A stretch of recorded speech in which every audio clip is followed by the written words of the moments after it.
Bonjour Salut, les Fables de La Fontaine, comment allez-vous ? Internet, bonjour tout le monde. Est-ce que tu as maintenu ce nom de ta communauté Les Fables de que La j'ai Fontaine. Inventé ? Est-ce qu'il Tout à a fait. pris ? On peut dire qu'il a pris, ça y est, Je ne it's sais a pas. thing ? Il faut demander aux Fables de La Fontaine s'ils se considèrent eux-mêmes comme des Fables de La Êtes-vous Fontaine. plutôt des Fabolos, des Fables de La Fontaine, Pas des sûr que Fabien tout- Laurent, autre chose, je ne sais pas. Fabien Laurent, putain. C'est compliqué. Hein. Tu sais qu'il y a une meuf. Compliqué d'avoir de prénoms. J'ai interviewé Audrey Vernon, Ok. qui est humoriste / comédienne et tout, et qui m'a dit qu'elle était trop contente parce qu'elle avait l'impression de faire Histoire de succès. Quand elle faisait Histoire de succès, elle avait l'impression de faire son Fréquence Star. Donc je me suis dit, ich bin donc Fabien Laurent Boyer. Oh, j'ai envie d'en faire un Johnny Hallyday. Comme dans Bloqué. Est-ce que les gens ont la rêve? Bonjour les pacas. Ah, Team Fab de La Fontaine ici. On a au moins Clélia et moi, on est deux. On Ouais. est donc officiellement un gang. Let's J'avoue, go. j'aime bien les Fables de La Fontaine, je trouve ça marrant. C'est un peu long peut-être. Mimi, bienvenue sur mon Merci live. Fabrice. Je sais pas si on te voit bien. Attends. Est-ce qu'on me voit bien? est-ce que Je suis pas bien grande. Est-ce qu'on est bien cadre? Oula. Attends, non mais je vais tout. Dès que tu péter. bouges un truc, ton ordi Non, il mais est là. Mon ordi, il Frère. fait. Je bouge Ouais, je suis tout. très bien. Parce J'ai que- l'air de faire la moitié de ta taille, ce qui est presque faux. Je fais juste 2/3 de ta taille. Un peu plus que la moitié. Avance-toi un peu vers moi. En fait, tu sais, Oui. je crois que c'est ça aussi ce truc, tu vois, c'est que. Bon, après, t'es une femme, donc forcément, tu. Je suis un petit modèle, je suis menue, je prends pas de place. C'est faux, si vous saviez. Bonjour tout le monde, merci beaucoup de venir là et merci Mimi de m'avoir proposé qu'on fasse parce que c'est ton idée. Oui, j'ai Comme un peu. d'habitude. Alors, j'ai pas eu à insister beaucoup, Non. mais je t'ai envoyé un message en caps lock qui contenait un lien et la phrase "Vas-y, on stream ça mardi midi" parce qu'on avait déjà prévu de passer Ouais. notre mardi ensemble pour faire différents projets ainsi que on est potes, donc on aime passer du temps ensemble. Oui. Et tu m'as dit "Hein, ok."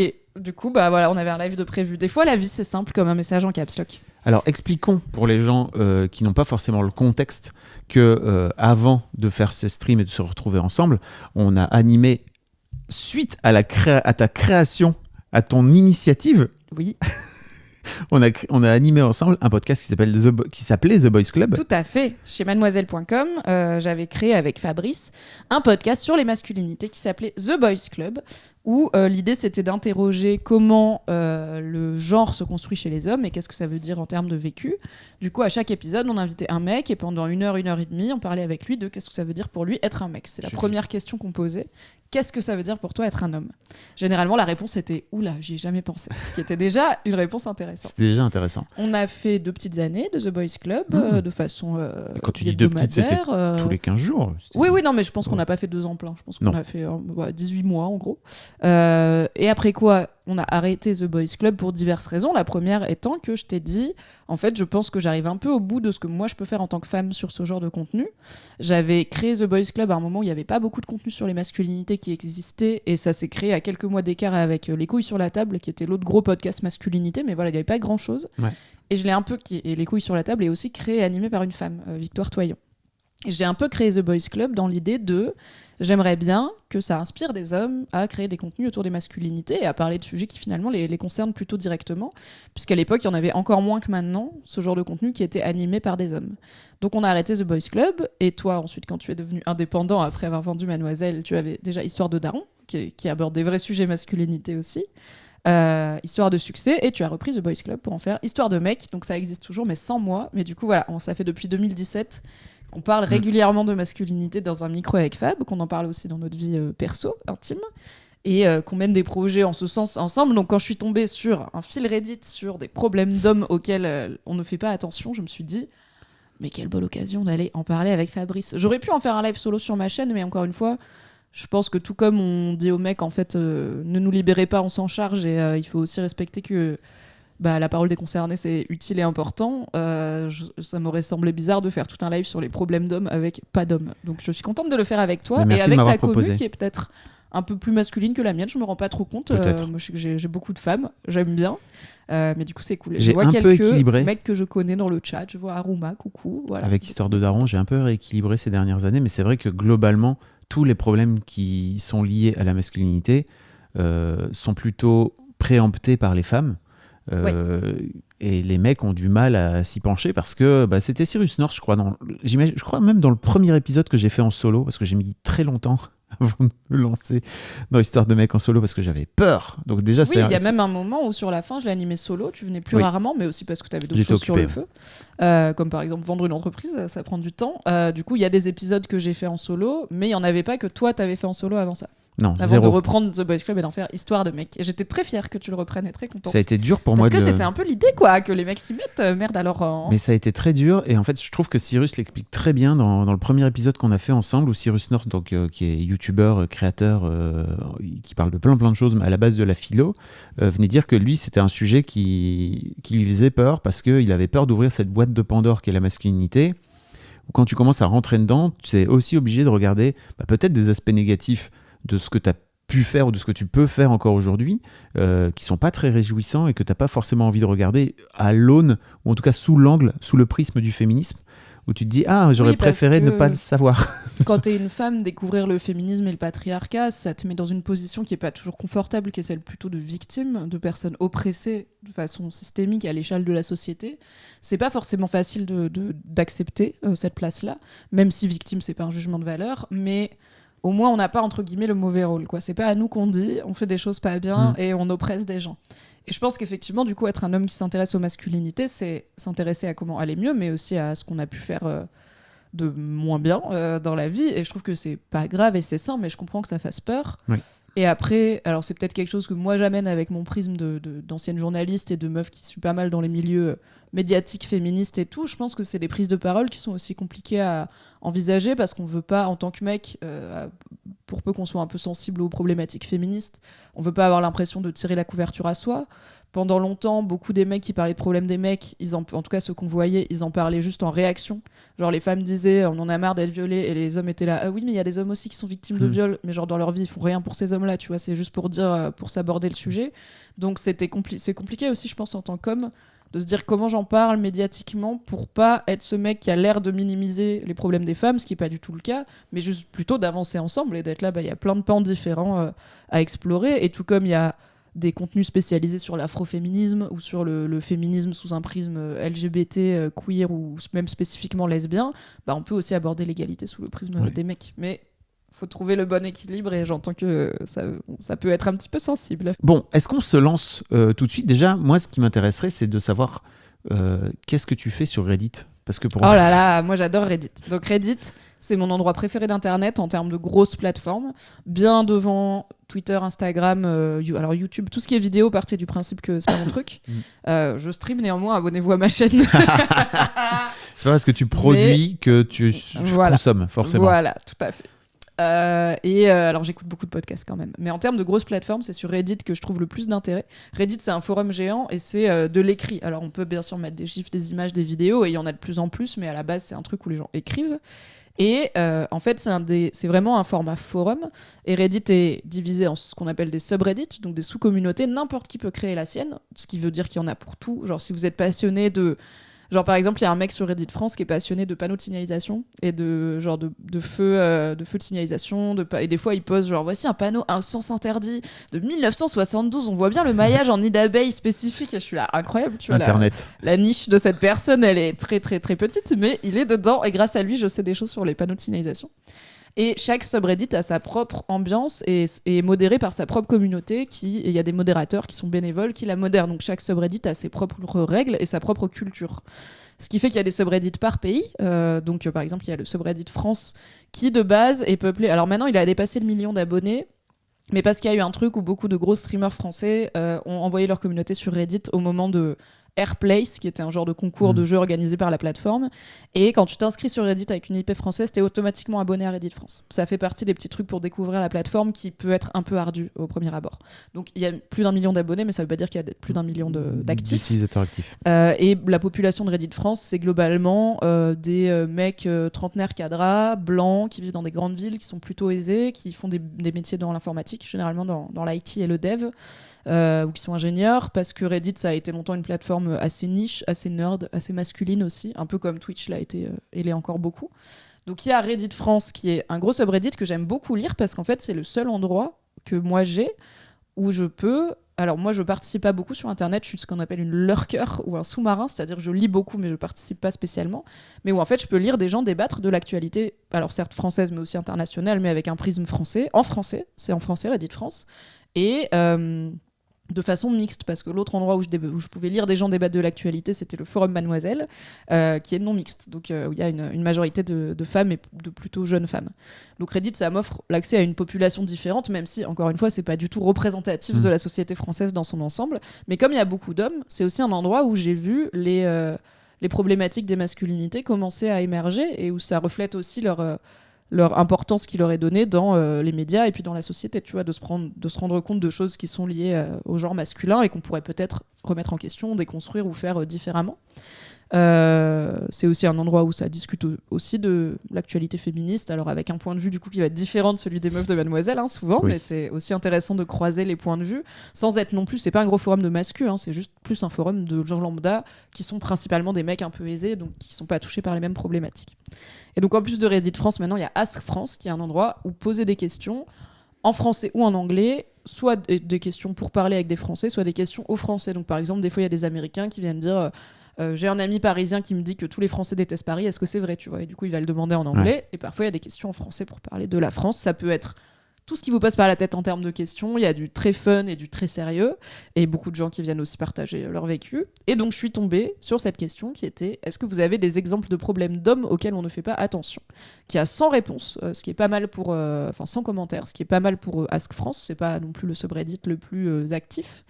Et puis c'est intéressant, et je me dis que ça nous permet de voir qu'est-ce qui ressort, sachant que Reddit c'est un système au vote ou au bas vote. Donc les top réponses sont celles qui ont été le plus likées par les gens et les considérées comme les plus pertinentes. Donc non seulement on va avoir un aperçu des réponses, mais aussi de celles qui ont été mises en avant par la commu, comme oui, je suis d'accord, ça a priori c'est un problème d'homme auquel on ne fait pas attention. Voilà. Ok, alors on est parti ? Oui, ok, let's go. Donc l'idée c'est qu'on va réagir un petit peu à ce que nous inspire les problèmes qui sont amenés par... Pas forcément des mecs, en vrai. Ça peut être des femmes aussi qui les amènent. Et pour le coup, Reddit, c'est un forum sous le pseudonymat. Et c'est rare de savoir le genre des personnes. On peut partir du principe que la majorité des utilisateurs de Reddit France sont des hommes, mais ça veut pas dire qu'il n'y a pas des femmes qui ont participé. Effectivement. Moi, j'ai noté quelques chiffres, parce qu'il y a quelques-unes des réponses qui sont... c'est pas des statisticiens ni des journalistes, c'est juste des gens donc, qui sont pas forcément chiffrés précisément, ou alors dont les chiffres sont pas extrêmement justes. Donc j'ai fait des petites recherches. Mais l'idée, c'est pas... On n'est vraiment pas là pour allumer ces trucs et dire voici pourquoi c'est pas des problèmes, quoi. C'est pas la vibe. Si jamais vous n'êtes pas habitué à comment on parle de masculinité avec Fab, on n'est pas dans la misandrie ni dans, je pense, la minimisation des problèmes. Donc j'ai fait un petit fact-checking parce que j'ai été journaliste finalement, c'est mon métier. Et que je sais qu'aussi c'est des sujets méconnus, tu vois. Et aussi ça peut aussi varier énormément selon les pays. Là on va essayer. Alors la question n'est pas spécifique à la France. Moi j'ai essayé de trouver des chiffres français parce que par exemple parler de l'incarcération des hommes, si tu parles des États-Unis ou de la France, le système pénitentiaire est tellement différent que ça a limite pas de sens de comparer les deux. Donc j'ai essayé de trouver au maximum des petites stats françaises. Merci cool. L'INSEE. Alors, est-ce que vous avez des exemples de problèmes d'hommes auxquels on ne fait pas attention ? Donc c'était posté il y a 5 jours. Le premier, upvote, tu disais tout à l'heure. Le commentaire le plus upvoté. Voilà, direct, le taux de suicide. Yes, je pense que c'est... peut-être une des réalités les plus connues des dichotomies hommes-femmes. Il y a d'un côté le fait que les hommes ont une longévité légèrement inférieure à celle des femmes, mais ça vient plus loin dans le thread, donc on en parlera. Et le taux de suicide plus directement, qui est qu'effectivement, il y a plus d'hommes qui se suicident que de femmes. Est-ce que tu te souviens, c'est quoi ton... Déjà, est-ce que tu es surpris que ça soit la top réponse ? Non, parce que pour moi, il y a un côté... Pour moi, il y a un côté, c'est vraiment le truc dont on parle le plus et en même temps dont on parle le moins. C'est-à-dire que pour moi, on en parle déjà pas de ouf, ouais, mais au moins c'est un chiffre fort, quoi. Ça sort un peu très régulièrement dans les milieux masculinistes, à quel point les mecs se suicident beaucoup plus que les femmes parce que ils ont une vie plus dure, parce qu'en fait le patriarcat, quoi. Mais sauf que sans doute... Le chiffre est là, les raisons qui mènent à ce chiffre peuvent être débattables selon quel groupe et quelle idéologie va les amener, quoi. Mais en tout cas, la réalité, pour le coup, je pense qu'il y a aussi ça, c'est que c'est un chiffre qui est assez indéniable pour le coup. Oui. Tu vois, c'est pas une question de ressenti, c'est des stats qui existent. Et donc, selon l'INSEE, en France, il y a environ 2,5 fois plus d'hommes que de femmes qui se suicident, et les suicides représentent 3% des décès masculins pour seulement 1% des décès féminins. Par contre, il y a plus de femmes qui tentent de se suicider que d'hommes, mais les hommes, généralement, utilisent des moyens plus violents et du coup, y arrivent. Donc concrètement, les hommes vont plus avoir recours à des armes à feu ou des accidents physiques violents que les femmes qui vont plutôt être par exemple, en prenant des médicaments ou des choses comme ça, où on a plus de chances de s'en sortir que si on se jette devant un train, où a priori, c'est ciao assez vite. Donc il y a cette réalité des moyens différents, mais du coup, les femmes essayent pas moins que les hommes, elles essayent plus. Mais les hommes décèdent plus souvent. Ouais, c'est ça. Est-ce qu'il n'y a pas un truc aussi d'appel à l'aide, tu vois, dans une tentative de suicide aux médicaments, etc. Là où peut-être les mecs ont beaucoup plus de mal à appeler à l'aide et à faire preuve de vulnérabilité et à dire à l'aide et vont plutôt attendre vraiment le dernier moment jusqu'au moment où ils en peuvent plus et qui finissent par effectivement utiliser un truc violent qui va faire en sorte de réussir entre guillemets quoi. Oui, je pense qu'il y a peut-être aussi comment tu envisages l'hypothèse où tu te rates et où du coup tu dois être confronté à ton entourage et au reste du monde en ayant tenté de te suicider et en ayant échoué, qui va peut-être mener les hommes du coup à prendre des moyens de suicide plus drastiques, on va dire, pour ne pas avoir à affronter la potentielle honte sociale d'avoir essayé de mettre fin à ses jours, ce qui veut dire quand même une vulnérabilité extrême, et en plus d'avoir raté, ce qui peut rajouter à cette honte, quoi. Alors ils prennent je moins. vous mets un article dans le chat qui en parle, avec notamment un article que j'avais fait sur Mademoiselle à l'époque, qui était à l'occasion de la Journée de l'Homme. Sachez-le, la Journée de l'Homme, c'est le 19 novembre, et tout le monde s'en fout globalement tous les ans. Et c'est du coup à cette occasion, j'avais fait un article sur Mademoiselle déjà pour dire oui, elle existe, comme ça le 8 mars, tous les mecs qui font ouais, on n'a pas de journée, je leur dis si elle existe, et pour dire voilà pourquoi elle n'est pas complètement à côté de la plaque cette journée, c'est qu'il y a des choses à aborder, comme par exemple le taux de suicide qui est plus élevé chez les hommes. Et dans le cadre de cet article, j'avais interviewé notamment Cassandre, qui était à l'époque chercheur, je crois déjà, ou étudiant-chercheur, et qui a maintenant une chaîne Twitch, CA2S_ cendre, comme une cendre de feu, et qui parle pas mal de masculinité, voilà. Donc si vous voulez creuser le sujet, du coup dans cet article vous avez les stats, vous avez des pistes d'explication, vous avez le topo sur les moyens et le fait que voilà, il y a plus de tentatives chez les femmes que chez les hommes, et des pistes d'explication de pourquoi. Donc je vous mets la ressource, mais on peut continuer à en parler. Il y a Opal qui dit ils prennent moins soin de leur santé mentale. Question. Et effectivement, c'est sans doute. Alors là, pour le coup, est-ce qu'on a des stats sur. Il y en a dans mon livre, Il vécure heureux, guide de survie d'une féministe en couple hétéro. Allez. J'avais trouvé la stat de la. Mais c'est une stat pas hyper fiable, mais de la répartition genrée des patients de thérapie, de gens qui vont voir des psys. Et effectivement, c'est une écrasante majorité de femmes. Je crois qu'on est à plus de 70% de femmes qui sont les patientes du coup des thérapeutes divers et variés. Ah, ça me fait penser que je pourrais offrir ton livre à Noël, Mimi. N'hésitez pas à offrir mon livre à Noël, un excellent cadeau. C'est un excellent cadeau. Offrez-le aux femmes et pourquoi pas aux hommes dans votre vie qui sont en couple hétéro et qui ont peut-être envie d'être un peu plus épanouis dans leur couple et dans leur personne. Ton bouquin qui s'appelle Guide de survie d'une féministe en couple hétéro. Tout à fait. On parle donc des problématiques masculines qui sont peut-être ignorées par la société en se basant sur le fil Reddit que vous voyez à l'écran. Et donc on parlait du taux de suicide qui est plus élevé chez les hommes, 2,5 fois plus que chez les femmes, qui essayent plus les femmes, mais qui utilisent des moyens moins violents et qui donc restent en vie plus souvent. Je sais pas si on peut dire vraiment rate, donc je dis reste en vie. Oui, c'est ça. Oui, j'ai pas envie de dire mais elle se rate, tu vois, tant mieux, elle reste là. Alors, il y a Doudi qui dit « Venu pour dire ça, dans le patriarcat, la contrepartie du fait que les femmes ont une pression sociale pour s'occuper du foyer, des enfants, ont globalement des carrières moins avancées et moins bien payées, c'est que les hommes ont une pression sociale pour progresser dans leur carrière, être ambitieux, gagner de l'argent, faire un travail prestigieux et réussir leur vie, peu importe ce que ça signifie.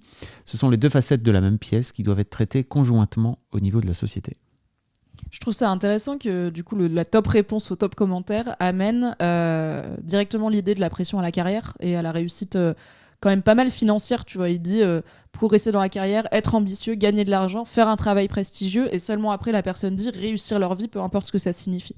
Donc il y a quand même une vraie idée de l'argent et la réussite financière. Est-ce que c'est un truc qui te parle, toi, ce fait de lier c'est la modèle... surreprésentation des suicides chez les hommes à la pression à la réussite financière? C'est le modèle dans lequel j'ai été élevé, tu vois, par mes deux parents qui ont 70 ans, un peu plus, quoi.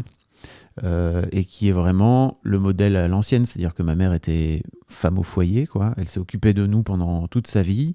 Et je me souviens très bien qu'il y a eu un moment où on avait 15-16 ans et donc elle avait plus trop besoin de s'occuper de nous, clairement on était autonome, et qu'elle avait dit à mon père j'aimerais bien retrouver un job, et qu'il y avait eu un truc un peu bizarre entre eux où mon daron lui a dit non mais reste là, Mais tu sais, c'était pas malveillant de sa part. C'était plutôt, ça c'est mon job, laisse-moi, c'est ma place. Et en gros, tu vas pas venir. Oui, il marche pas sur mes plates-bandes Voilà. parce qu'après, qu'est-ce que je suis si je ne suis pas le Exactement. provider de la famille? Exactement. Donc ça me parle énormément. Et c'est un sujet dans lequel enfin, c'est un modèle dans lequel j'ai grandi. Pour le coup, dont je me suis pas mal émancipé parce que pendant 7 années, pour les gens peut-être qui ont suivi tout mon parcours chez Mademoiselle, j'en ai parlé assez régulièrement. Mais pendant 7 ans, moi, je me suis pas payé.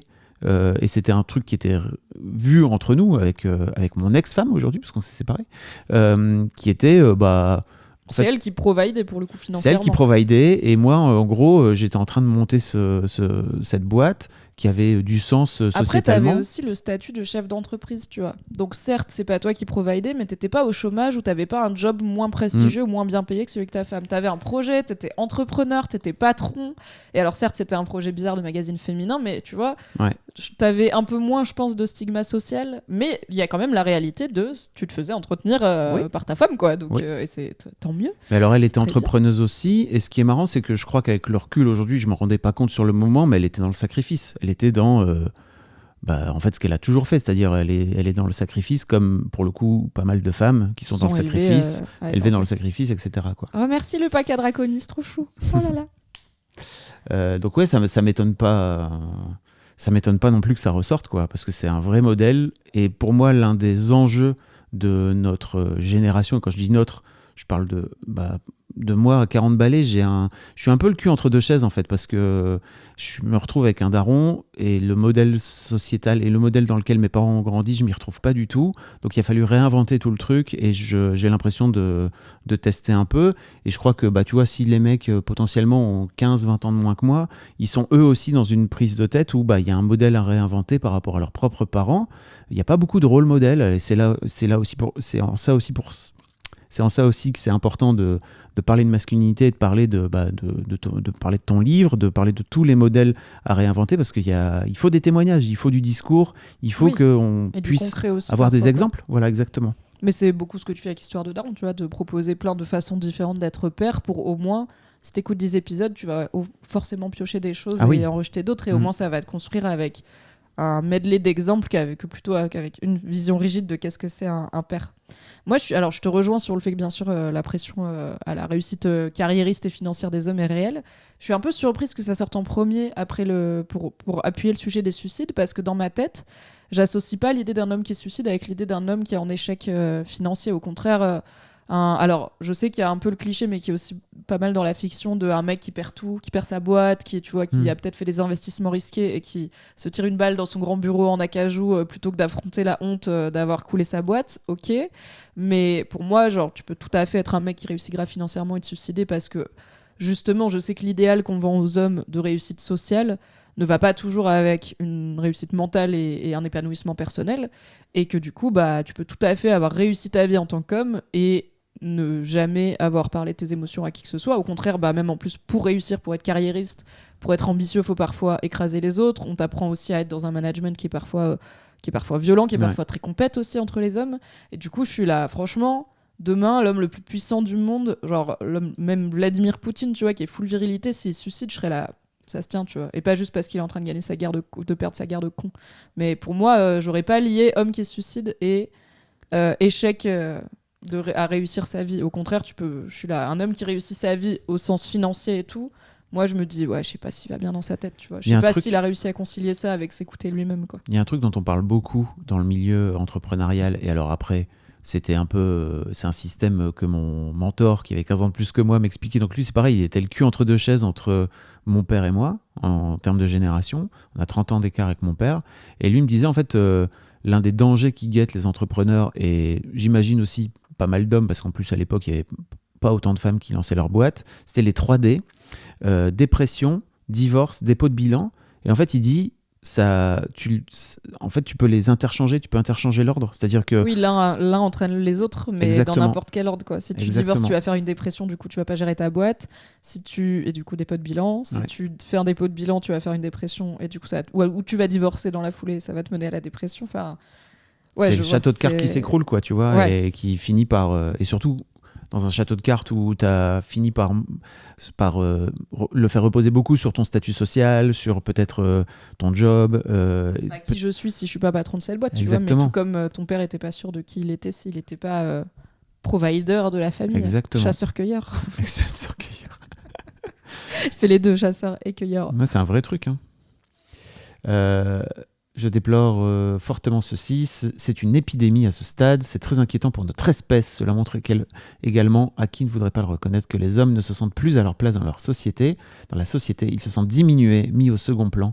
J'en fais partie, mais Dieu merci, j'ai su garder la raison. Je suis toujours là. Waouh. Ouais, alors peut-être que parler d'épidémie c'est un peu exagéré. On n'est pas sur une. En fait, les chiffres pour le coup, la répartition genrée des taux de suicide est à peu près stable depuis les années 90 a priori. Il me semble qu'on n'a pas de chiffres extrêmement récents, notamment post-Covid. Donc à voir si ça va changer. Le Covid et les confinements ont montré que pour le coup, on a peut-être un vrai problème de santé publique qui est la santé mentale. Et là-dedans, il y a les hommes s'en occupent. Enfin, les hommes ne s'en occupent pas. Ouais, mais tu vois, ça fait un peu responsabilité, quoi. Les hommes s'en occupent pas. Genre, ils se sortent pas les doigts, mais en gros, les hommes sont moins dans des démarches thérapeutiques liées à leur santé mentale, on va dire, pour des raisons diverses et variées. Et c'est pas forcément parce qu'ils veulent pas, c'est parce qu'ils sont pas éduqués à. Et que y a aussi beaucoup de sensibilisation à la santé mentale. C'est le patriarcat. Oui, c'est le patriarcat à la fin. C'est pas la faute des mecs individuellement, quoi. Donc je sais pas si on peut parler d'épidémie de suicide, et tu vois, genre en fait voilà, il généralise un peu cette personne, le genre au masculin parce qu'a priori lui aussi. Les hommes ne se sentent plus à leur place dans la société, ils se sentent diminués, mis au second plan. Ça fait des décennies littéralement qu'il y a des alertes sur la crise de la masculinité et le fait que la masculinité est en crise parce que les rôles sont trop rebattus, et en gros, si on lutte contre le patriarcat, qu'est-ce qu'on fait des mecs, quoi ? Où est-ce qu'on les met ? Qu'est-ce qu'on leur propose comme alternative ? C'est des vraies bonnes questions à se poser, c'est aussi pour ça qu'on fait ce boulot ensemble avec Fabrice. Mais ces crises de la masculinité n'ont pas été suivies d'effets très réels, et n'ont pas été suivies non plus d'une fin de... Enfin, il y a toujours...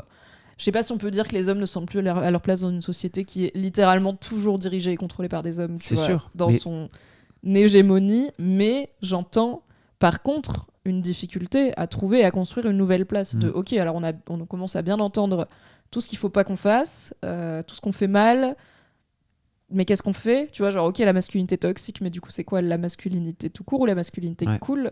Ça fait aussi partie, je pense, aussi du boulot que tu essayes de faire avec Histoire de mecs, de pas être que dans voilà ce qui va pas chez les hommes, mais d'être aussi dans voilà plein de mecs différents qui vivent pour certains leur best life. Tu vois, pour moi, le vrai problème, c'est l'aspect macro, tu vois, où je suis très d'accord avec toi. En fait, on continue à être dans une société qui est régie par les hommes et qui est dirigée par les hommes et qui entraîne des guerres, etc. Ceci dit, peut-être que si les femmes étaient au pouvoir, il y aurait peut-être aussi des guerres. On ne sait pas. Parce que, je suis pas dans la team, les femmes sont inhéremment pacifiques. Et je pense que dans ce système-là, de toute façon, tu peux pas gagner si tu roules pas sur les gens. Donc, Mais ce que je voulais dire, c'était... Il y a une différence entre le niveau macro et le niveau de l'individu, tu vois. Bien sûr.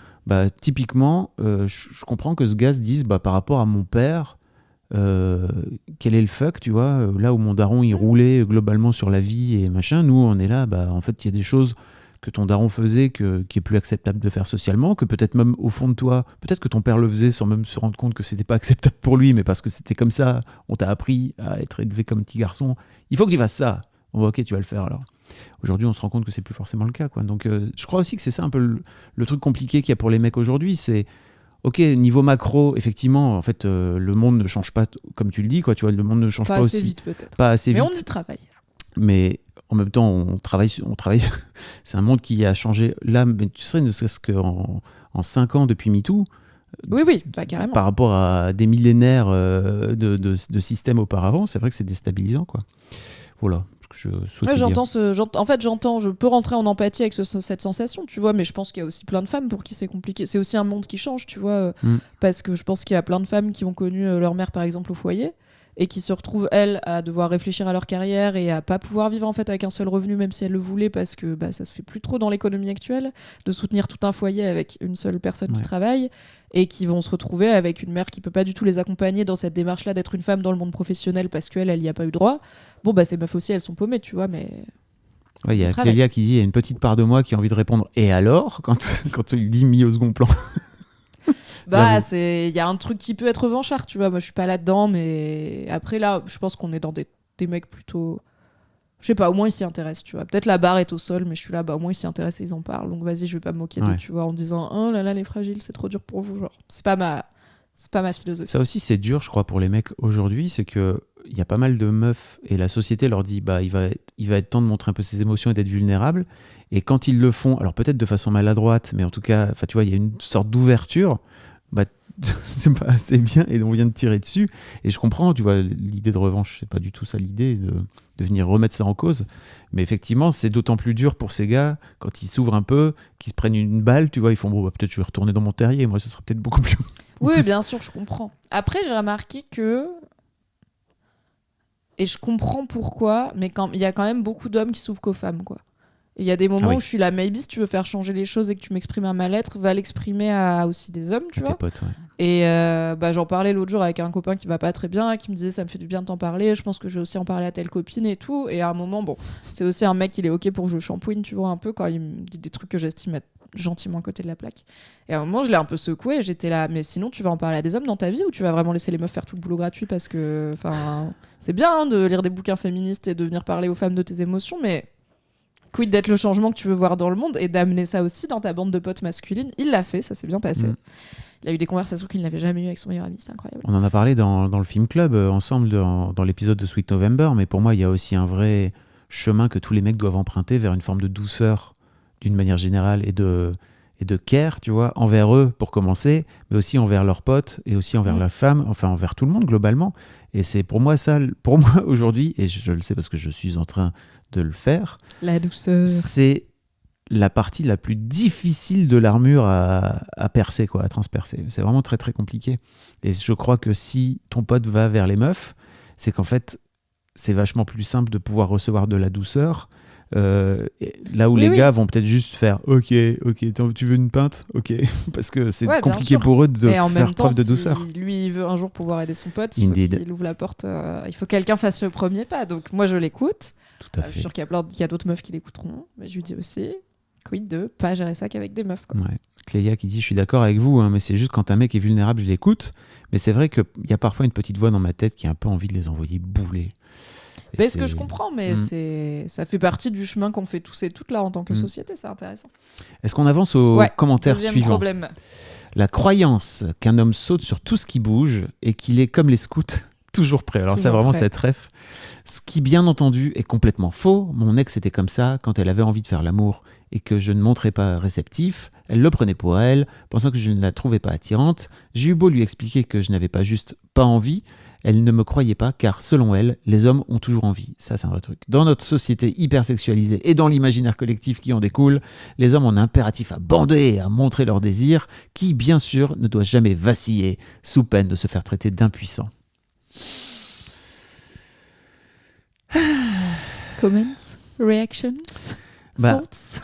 C'est que là aussi, on se retrouve face à un problème de communication homme-femme qui, à mon avis, dure depuis des millénaires, où je ne sais pas ce que ce mec a répondu, tu vois, à ce moment-là, à sa chérie. Visiblement, il a essayé de lui expliquer qu'il en avait juste pas envie et que c'était pas lié à elle, quoi. Et je comprends qu'au bout d'un moment, t'es là, mais qu'est-ce que je te dis, j'ai pas envie. Genre, comment je peux te le prouver différemment que c'est pas lié à toi, tu vois. Genre, demain, je banderai pour toi, pas ce soir, c'est ok. Mais tu peux pas dire grand-chose de plus que non, j'ai juste pas envie.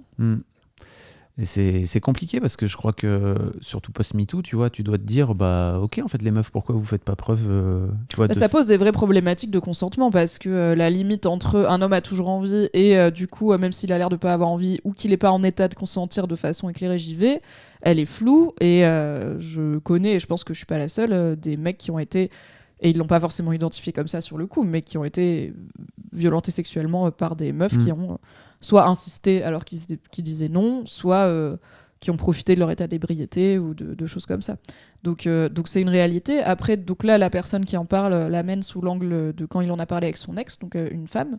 Je pense qu'entre hommes aussi, tu vois, en vrai, un mec qui a l'occasion de baiser et qui baise pas, ses potes mecs, ils vont bien se foutre de sa gueule aussi et remettre en question sa virilité, sa performance et tout. Donc c'est pas juste un problème de communication homme-femme, même si, bon, a priori, la plupart des gens étant hétéros, ça se produit dans un cadre homme-femme, mais le regard social dessus et sociétal est assez mixte. C'est l'une des raisons pour lesquelles le viol masculin est si banalisé. Enfin, en tout cas, on en parle tellement peu, c'est qu'en fait, les garçons, déjà entre eux, ont tendance à dire bah, vas-y, t'étais content, quoi. T'avais envie de baiser, t'as baisé, quoi. Oui, carrément. Il y a cette idée qu'un homme ne peut être violé qu'en subissant une pénétration forcée, généralement par un homme, alors que, évidemment, on en revient, et la loi a notamment évolué il y a quelques temps, je crois que c'était sous l'impulsion de Marlène Schiappa, si je dis pas de bêtises.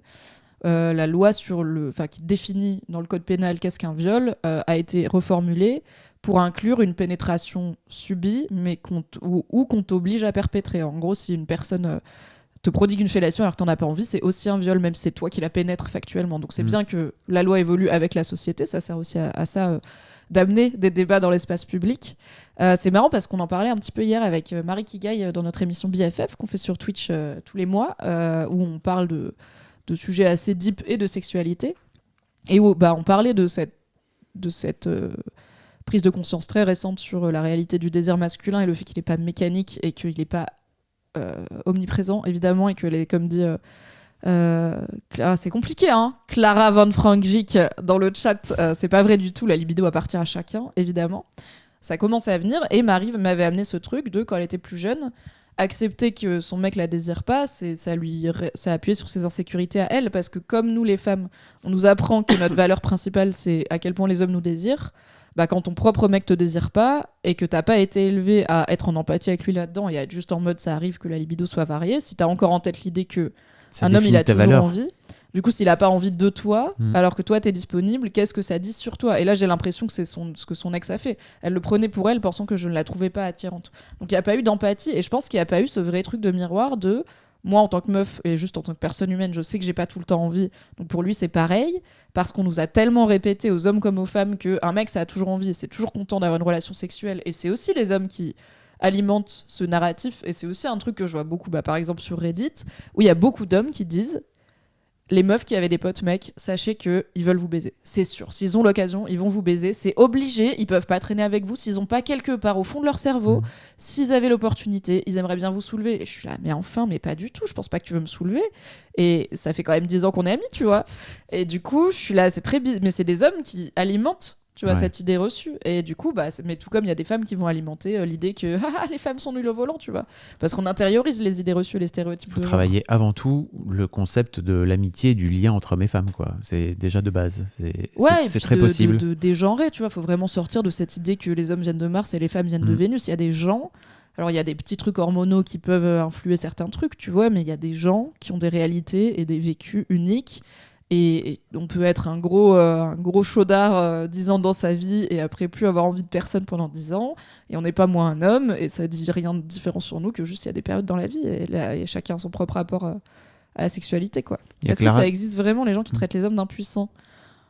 J'ai envie de dire oui, en tout cas j'en ai vu sur internet. Est-ce que toi ça t'est arrivé dans ta vie d'être confronté à cette idée que si tu couches pas assez ou que t'as pas assez envie, t'es pas vraiment un mec, tu vois ? Enfin, tu performes pas en tout cas. Moi, je me suis retrouvé dans une relation avec une fille qui avait de gros besoins et moi, j'en avais pas autant. Et c'est vrai que c'est assez étonnant ce truc de devoir à un moment donné repousser, en tout cas de venir dire attends 2 secondes, voire même 2 heures, s'il te plaît. Voire 2 jours, c'est pas grave non plus. Voire 2 semaines. Exactement. Et c'est une vraie déconstruction. C'est dur à faire en tant que mec. Et je crois qu'en plus, cette fille... surtout qu'à l'époque, pour le coup, t'avais pas eu... Enfin, si on parle de quand t'étais jeune, t'avais pas eu toutes ces discussions. Donc, et c'est très compliqué d'avoir ce dialogue-là et d'avoir ce truc-là où t'as l'impression de décevoir en tant que mec. T'as l'impression de pas être à la hauteur. Je me retrouve assez dans ce qu'il dit. Alors après, cette personne en face m'a jamais traité d'impuissant. Mais je sais pas ce qu'il dit. Il dit qu'elle l'a pris pour elle. Oui, je l'ai déjà lu sur internet et notamment sur mon Discord où il y a parfois des mecs qui viennent parler des rapports qu'ils peuvent avoir avec les femmes. Et moi, je pars du principe que ce que les mecs me racontent, je le crois autant que ce que les femmes viennent me raconter quand il s'agit de faire preuve de vulnérabilité. Oui, on n'est pas là pour dire les gens ils mentent. Tu vois, si on commence à décider qu'ils mentent sur internet, on va pas aller bien loin, quoi. Mais bon, voilà, c'est pas forcément une discussion très simple à avoir. Là où je crois que les femmes ont un peu plus peut-être intériorisé le fait de pouvoir respecter leur libido, de pouvoir respecter le consentement, etc. Surtout depuis MeToo, quoi, où le sujet est un peu plus dans la société. C'est pareil, c'est des choses. Il y avait le coup de j'ai la migraine, Ouais. mais ça allait avec l'idée reçue que pour le coup, les femmes n'aiment jamais vraiment un rapport sexuel hétéro et c'est plus une monnaie d'échange, tu vois, pour elles qu'un plaisir, alors que c'est sympa quand c'est bien fait. Et du coup, il y avait cette idée que les femmes peuvent échapper, que c'est plutôt elles qui vont décider quand est-ce qu'il y a des rapports sexuels, parce que les hommes, de toute façon, ils sont toujours chauds. Donc n'importe quel moment de la journée, si la meuf elle est d'accord, le mec il va être d'accord, tu vois. Mais les meufs vont avoir tendance à restreindre l'accès aux privilèges sexuels et à trouver des prétextes. Là où maintenant on est plus en mode, peut-être que juste on dit qu'on n'a pas envie quand on n'a pas envie, au lieu de dire j'ai la migraine ou pas ce soir, tu vois, juste genre en fait pas ce soir parce que j'ai pas envie, vas-y, on se fait juste un hug, c'est cool. Mais c'est sûr que pour nous, c'est moins connoté à notre valeur et à notre performance. Après, je sais qu'il y a des couples aussi. J'ai des amis qui avaient des enfants où en fait la vie était compliquée, enfin la vie quotidienne était compliquée et tout, et en fait la libido part en éclat à ce moment-là. Et je me souviens très bien qu'il y a un mec qui me racontait que ils avaient pris un rendez-vous. Mais alors une fois par mois, le mec il était là. Mardi en 8. Yes. Et c'était sa femme en fait, tu vois, qui lui avait imposé ce truc de ok, en fait si tu as des besoins à ce moment-là, moi j'ai une fenêtre pour toi. Et en fait il me racontait ça et je sentais très bien que ça lui allait pas, et je sentais très bien aussi qu'il se disait en vrai de ce fait là si j'ai une opportunité de pouvoir coucher avec une autre femme, j'hésiterai pas à la tromper. Et en même temps ça pose plein de questions au sein du couple d'une manière générale. Et je disais, mais pourquoi tu en parles pas en fait? Il me disait, j'essayais, et en fait c'est dur parce qu'elle refuse le dialogue. Et dans ce cas-là, en tant que mec, je crois que c'est d'autant plus dur quand tu viens vers l'autre. Et que t'as pas envie d'avoir l'impression d'imposer ton désir. Voilà, je pense on commence à bien dire et bien entendre, écouter et retenir qu'il faut pas imposer son désir aux gens et que dans une société patriarcale, c'est plutôt les hommes qui l'imposent aux femmes. Donc je comprends que oui, t'as pas envie d'être là. Il faut qu'on parle du fait qu'on baisse pas assez selon moi, mais en vrai il faut qu'on parle de ce sujet-là, c'est important quoi. Ouais. Et c'est important peu importe de qui ça vient, et je pense que on peut évidemment avoir cette discussion sans être dans une démarche d'imposer quoi que ce soit quoi. Alors Aroma qui dit d'un regard d'homme, c'est vrai que j'ai toujours vu ça et entendu de la part d'autres hommes en mode c'est sûr qu'une relation c'est pour tenter la baise. Et à contrario, peut parler du temps de qualité, de l'apaisement, de la motivation, de partage qu'on peut avoir avec quelqu'un sans pour autant que ce soit un truc perverti. On va pas parler d'émotion non plus, attends. Calmez-vous, wesh. Mais c'est vrai que je crois que l'un des trucs avec lesquels les mecs ont besoin de faire du chemin, c'est aussi de revenir dans leur corps. Je me rends compte qu'il y a plein de mecs, et toutes les femmes que j'ai pu rencontrer dans ma vie, avec qui j'ai pu avoir des rapports, étaient vachement beaucoup plus dans leur corps que moi, et elles m'ont beaucoup aidé à prendre conscience qu'en fait j'ai un corps et que ce corps-là, je peux avoir des émotions à travers, qui peut être un vaisseau aussi, tu vois, pour plein de choses, que juste ok je bande et en fait vas-y viens on fait du la sexe. pénétration.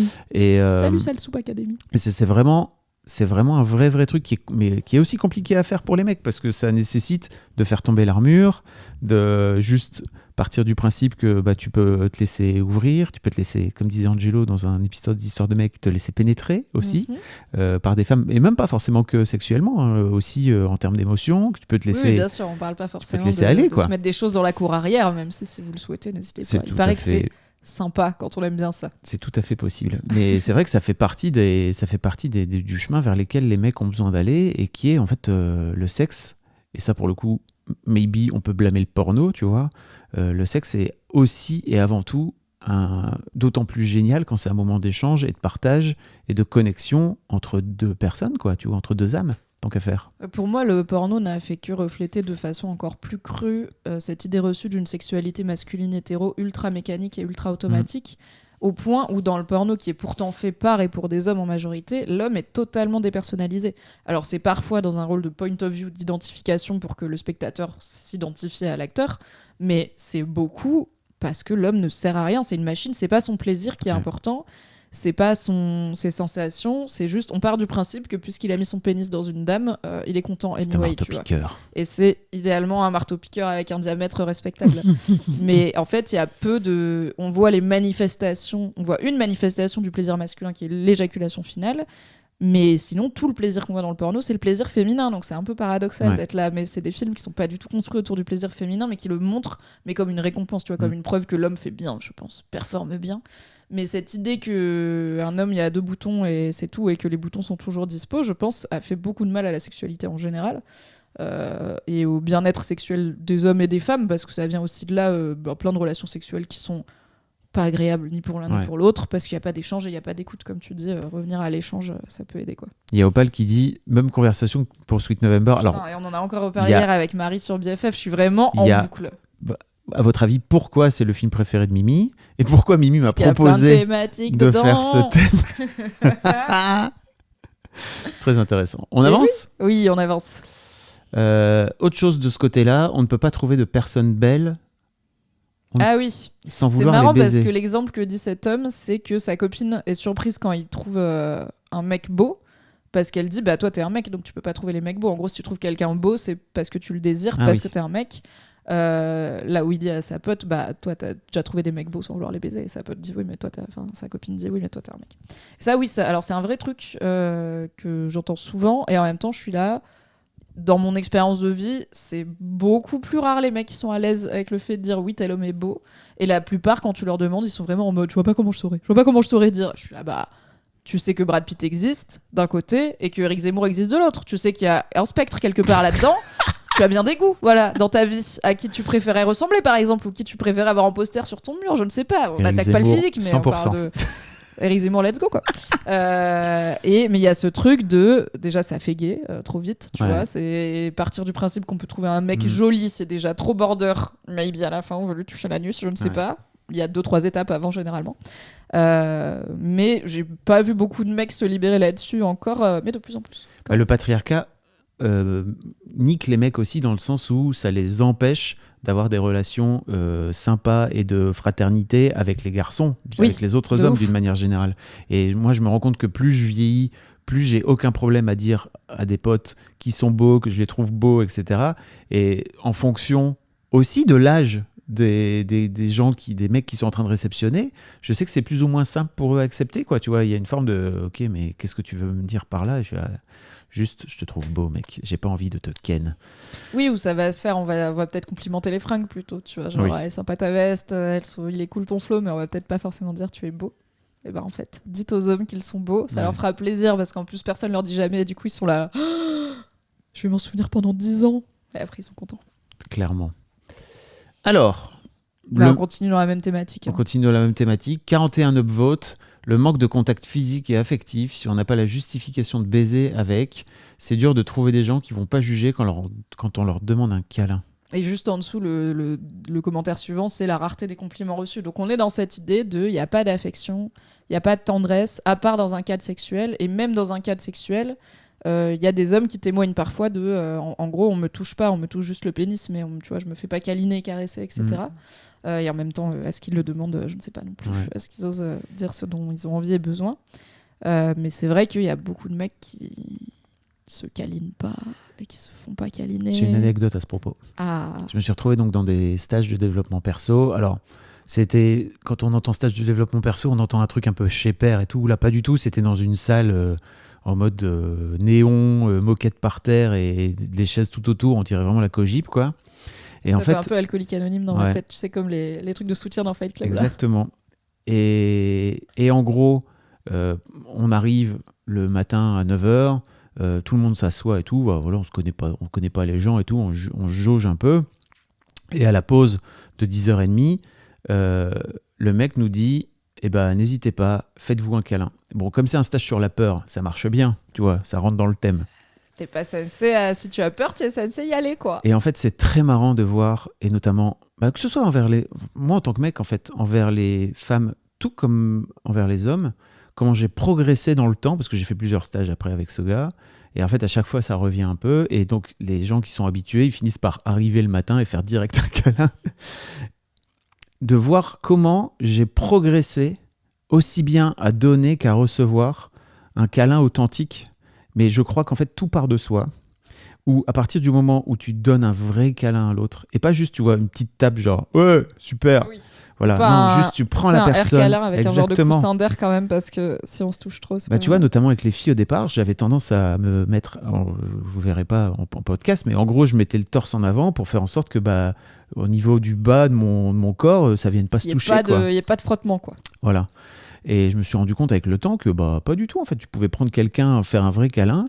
Et donc là où je voulais en arriver, c'est que cet été, j'ai fait un stage, effectivement, avec un gars qui s'appelle Selim, qui a 30 ans, qui est tunisien, que j'ai interviewé pour Histoire de mec, qui sera prochainement dans le podcast. Il me l'a teasé, ça a l'air d'être un incroyable épisode. Tous les matins, on se faisait un câlin, et lui, il riait d'abord, mais quasi instantanément. Il faisait ça avec personne d'autre, hein, juste avec moi. Je crois que j'avais une vibe, tu vois. Il riait d'abord, et il pleurait, genre 10 secondes après. Mais il pleurait à chaudes larmes. Et bon, moi, j'étais hyper content parce qu'il y avait un côté, bah ok, en fait, mon câlin lui fait du bien. Mais c'est vrai que je lui ai demandé, tu vois, notamment dans l'épisode qu'on a fait ensemble, il me disait, mais en fait, je crois que j'ai reçu, ça me permettait d'ouvrir à l'amour, et qu'en fait, mon rire à la base, c'était vraiment pour me défendre et pour faire en sorte d'éloigner les pleurs le plus possible. Puis la gêne, quoi, la sensation quand tu t'as pas l'habitude, t'es devant des gens et tout. Est-ce que c'est culturel, genre en Allemagne on fait des câlins et pas la bise? Je pense pas qu'on parle des mêmes câlins. C'est des hugs. Que faire un câlin d'accolade, tout comme une bise c'est pas un bisou. Une bise c'est un bisou dans l'air qui veut rien dire, tu vois. Tu fais la bise même aux gens que tu détestes. Du coup je pense que le câlin pour dire bonjour c'est un hug à l'américaine, quoi. Voilà, qui touche les épaules plus qu'autre chose. Voilà. Là Fabrice il fait des câlins, mon gars, c'est genre... Je te prends et en fait... C'est tendre et ça tient fort et en même temps c'est pas genre t'es étouffé, quoi. Tu peux toujours bouger et sortir et tout, y a pas de problème, mais c'est un vrai câlin. C'est comme la différence entre un smack sur la joue et une grosse pelle, quoi. Oui, c'est un bisou dans les deux sens, mais c'est pas le même bisou en vrai. Mais si vous êtes des mecs et que vous avez une bande de potes, de mecs, n'hésitez pas. Faites-vous ça pour voir, mais un vrai câlin, pas un câlin... Faites-le pas après 18 pintes obligatoirement. Voilà. Essayez de le faire un peu sobre. Après, pour le coup, il y a quand même un truc culturel, j'y pense parce que je reviens du Maroc où j'ai été voir ma famille et j'ai été surprise de voir à l'aéroport donc les mecs de l'équipe de l'aéroport qui a priori étaient entre potes et pas en couple, enfin entre collègues. Qui, en plus, le Maroc, c'est pas un pays où l'homosexualité masculine est détente, on tient la main de son gars à l'aéroport, quoi. C'est pas... Voilà. Et il y en avait deux qui étaient en train de marcher, donc ils étaient 4, et il y en avait deux qui marchaient, même pas bras dessus, bras dessous, genre il y en avait un qui avait passé sa main au-dessus de l'épaule de l'autre, et l'autre lui tenait la main. Et c'est vraiment une position très couple en France, d'avoir la main par-dessus l'épaule de quelqu'un qui te tient la main. Et là, ça avait l'air d'être vraiment juste des potes, ou peut-être des frères, tu vois, ou juste des collègues. Donc il y a cette proximité physique masculine qui est beaucoup plus naturelle dans le Maroc et il me semble d'autres pays du Maghreb, mais qui n'empêche pas que, en fait, encore une fois, si cette proximité n'a pas de sens culturel, si elle est mécanique et automatique, du coup, elle va pas apporter le... Enfin, il y a quand même... Comment dire ça ? C'est pas pour ça que ces hommes se font des câlins, des vrais câlins, tu vois, et se donnent de la vraie tendresse et de la vraie affection. Mais ils ont au moins ça, tu vois, ils ont au moins ce truc d'affection physique. Il y a vraiment des hommes qui disent, en gros, si j'ai pas de meuf, personne me touche. Pendant des mois, personne me touche. Et c'est un truc auquel j'ai pas mal pensé pendant les confinements, où j'ai un peu checké spécifiquement mes potes célibataires, alors les femmes, mais les hommes aussi, en mode, parce que moi, j'avais des câlins, quoi. Et puis, c'est con, mais j'ai un chat, déjà, ça aide. Et j'avais des câlins, et j'avais de la tendresse, et j'avais des bisous. Et en fait, j'ai des potes qui sont célibes depuis hyper longtemps, et j'étais là...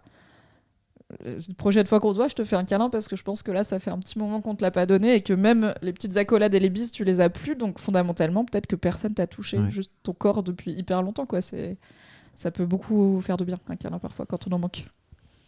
Et je tiens à dire que, encore une fois, pour moi, l'un des trucs qui m'a ouvert, c'est vraiment aussi ma chérie actuelle qui m'a vraiment... qui est super, mais qui m'a vraiment ouvert aussi vers cette douceur. Et c'est super, en fait, tu vois, de dire aux mecs, démerdez-vous entre vous, etc. Et je comprends très bien la colère des meufs par rapport aux mecs d'une manière générale pour tout leur fait passer depuis l'éternité environ. Mais moi, je sais que je dois beaucoup aux femmes, tu vois. Je dois beaucoup aux femmes d'une manière générale, et merci, t'en fais partie, hein, tu vois, bien sûr.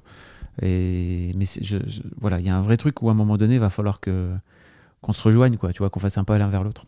Il y a des années, quand je commençais à bosser sur les masculinités sur Mademoiselle et à découvrir Reddit par la même occasion, alors j'avais été sur un gros subreddit masculin, pas masculinisme mais masculin, qui s'appelle Ask Men, qui est peut-être le plus gros subreddit a priori focalisé masculin, qui parle de tout sujet, mais avec un angle masculin. Et il y avait beaucoup de gens c'est là où j'avais découvert ce truc de les mecs, personne leur fait de compliments, limite ni sur leur physique, ni j'ai envie de dire sur le reste, tu vois. À part dire peut-être, il est vachement drôle, tu vois, mais ils ont pas beaucoup de compliments. Et comme dans la séduction, c'est souvent eux qui sont acteurs, bah, les femmes vont moins, même dans la séduction, ils vont moins avoir des compliments. Et moi, j'étais là, petite Mimi, 23-24 ans, je disais ça, et au bout d'un moment, j'étais là, mais attends. Mais est-ce qu'ils se font des compliments entre eux, du coup, tous ces mecs qui regrettent de pas en avoir comme ça, gros gens comme devant, j'avais pris mes gros sabots et j'avais fait Dear Askmen, quand vous vous plaignez de ne pas recevoir de compliments, est-ce que vous en faites aux hommes dans votre vie? Et la réponse était non, car c'est bizarre et on veut pas paraître bizarre, au revoir. Et j'étais là, peut-être que du coup, si on commence par là, c'est pas mal. Être le changement qu'on veut voir dans le monde. Mais je comprends bien la pression sociale et le fait que les relations se sont pas définies comme ça et que c'est compliqué de changer le statu quo, mais. Changer le monde, c'est un petit peu de courage parfois et ça commence par soi. Et juste comme toi qui dis maintenant à tes potes mecs qui sont beaux et qui leur fait des câlins, bah c'est pas grand chose, mais du coup, c'est peut-être pas des mecs qui vont se dire ah, personne m'a fait de compliments ce mois-ci, tu vois. Ils seront là, oh, Fabrice il m'a dit que j'étais beau. Genre peut-être que c'est pas le compliment qu'ils espéraient le plus, mais c'est un compliment quand même. Mais pas sûr qu'il le. Après, il faut savoir le recevoir. Et ça aussi, c'est un vrai truc. Oui, bah alors, qui disait, c'est Aroma, je crois, sur le chat, qui disait, attends, elle est où la souris? Elle est là. Il y a la problématique de ne pas savoir comment ou être mal à l'aise quant à recevoir des compliments. Yes, bah ça pour le coup c'est un peu non-genré. Il y a plein de gens qui sont mal à l'aise, qui savent pas quoi faire quand ils reçoivent un compliment, qui vont soit le remettre en question, genre ah non pas du tout, c'est rien, qui vont soit faire une vanne dessus, qui vont soit paniquer. Enfin bon, recevoir le positif et la tendresse des gens c'est pas facile pour tout le monde. Et il y a un aspect genré je pense, parce que surtout si tu complimentes un mec sur un truc dont il a pas l'habitude, genre t'es très beau et qu'il est là genre. Qu'est-ce que ça veut dire? Alors si tu lui dis t'as bien bossé, tu vois, peut-être il aura plus l'habitude déjà. Ça s'apprend. Je crois qu'il y a des articles sur Mademoiselle comment recevoir des compliments faits par une psychologue, avec l'aide d'une psychologue en tout cas. Donc voilà, il y a pas mal de ressources en ligne là-dessus. Pourquoi ça me dit te taunt Fabrice Florent, accepter les compliments? Parce que j'ai du mal à accepter les compliments. C'est un vrai chemin pour moi de savoir accepter les compliments à leur juste valeur. C'est-à-dire juste pas partir du principe que la personne, elle dit ça pour me faire plaisir ou je sais pas quoi. Tu vois, c'est un vrai... Donc je crois que sur ma vie perso, aujourd'hui, j'ai compris. Sur ma vie pro, je crois que j'ai encore du travail. Mais parce que, en tant que boss, quand tu as été pendant 15 ans à la tête d'une boîte où tu as 30 salariés, il n'y a pas grand monde qui te fait des compliments, en fait. Tu vois, tu vois le succès de ton entreprise sur différentes métriques, mais... en tant que boss, les gens viennent plutôt t'amener des problèmes que des. D'ailleurs, une réponse sur Reddit dit quand les choses sont bien faites, c'est normal, mais en cas de difficulté, les reproches sont prompts à arriver sur les hommes.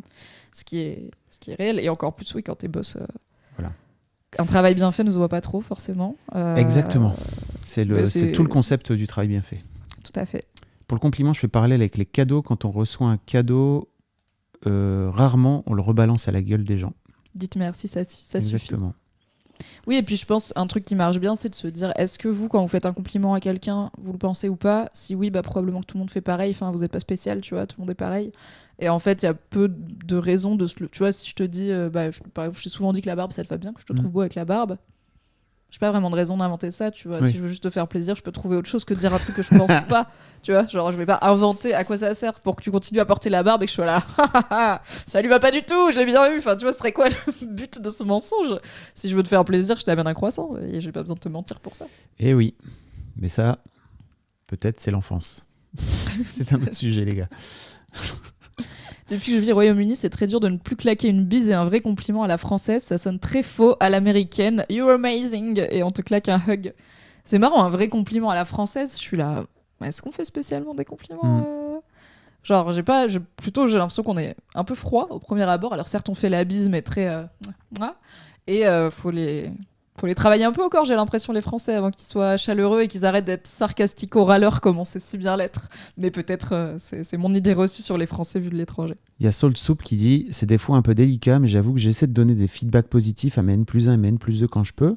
Et c'est vrai que c'est vraiment très précieux. Donc merci de faire ça. Parole d'ancienne N+1 et N+2. Merci, c'est top. Et j'ai eu la chance, peut-être un peu plus que toi, d'avoir beaucoup de feedbacks positifs parce que je pense que déjà, j'étais pas chef, enfin, j'étais pas big boss, tu vois. J'avais des niveaux en moins.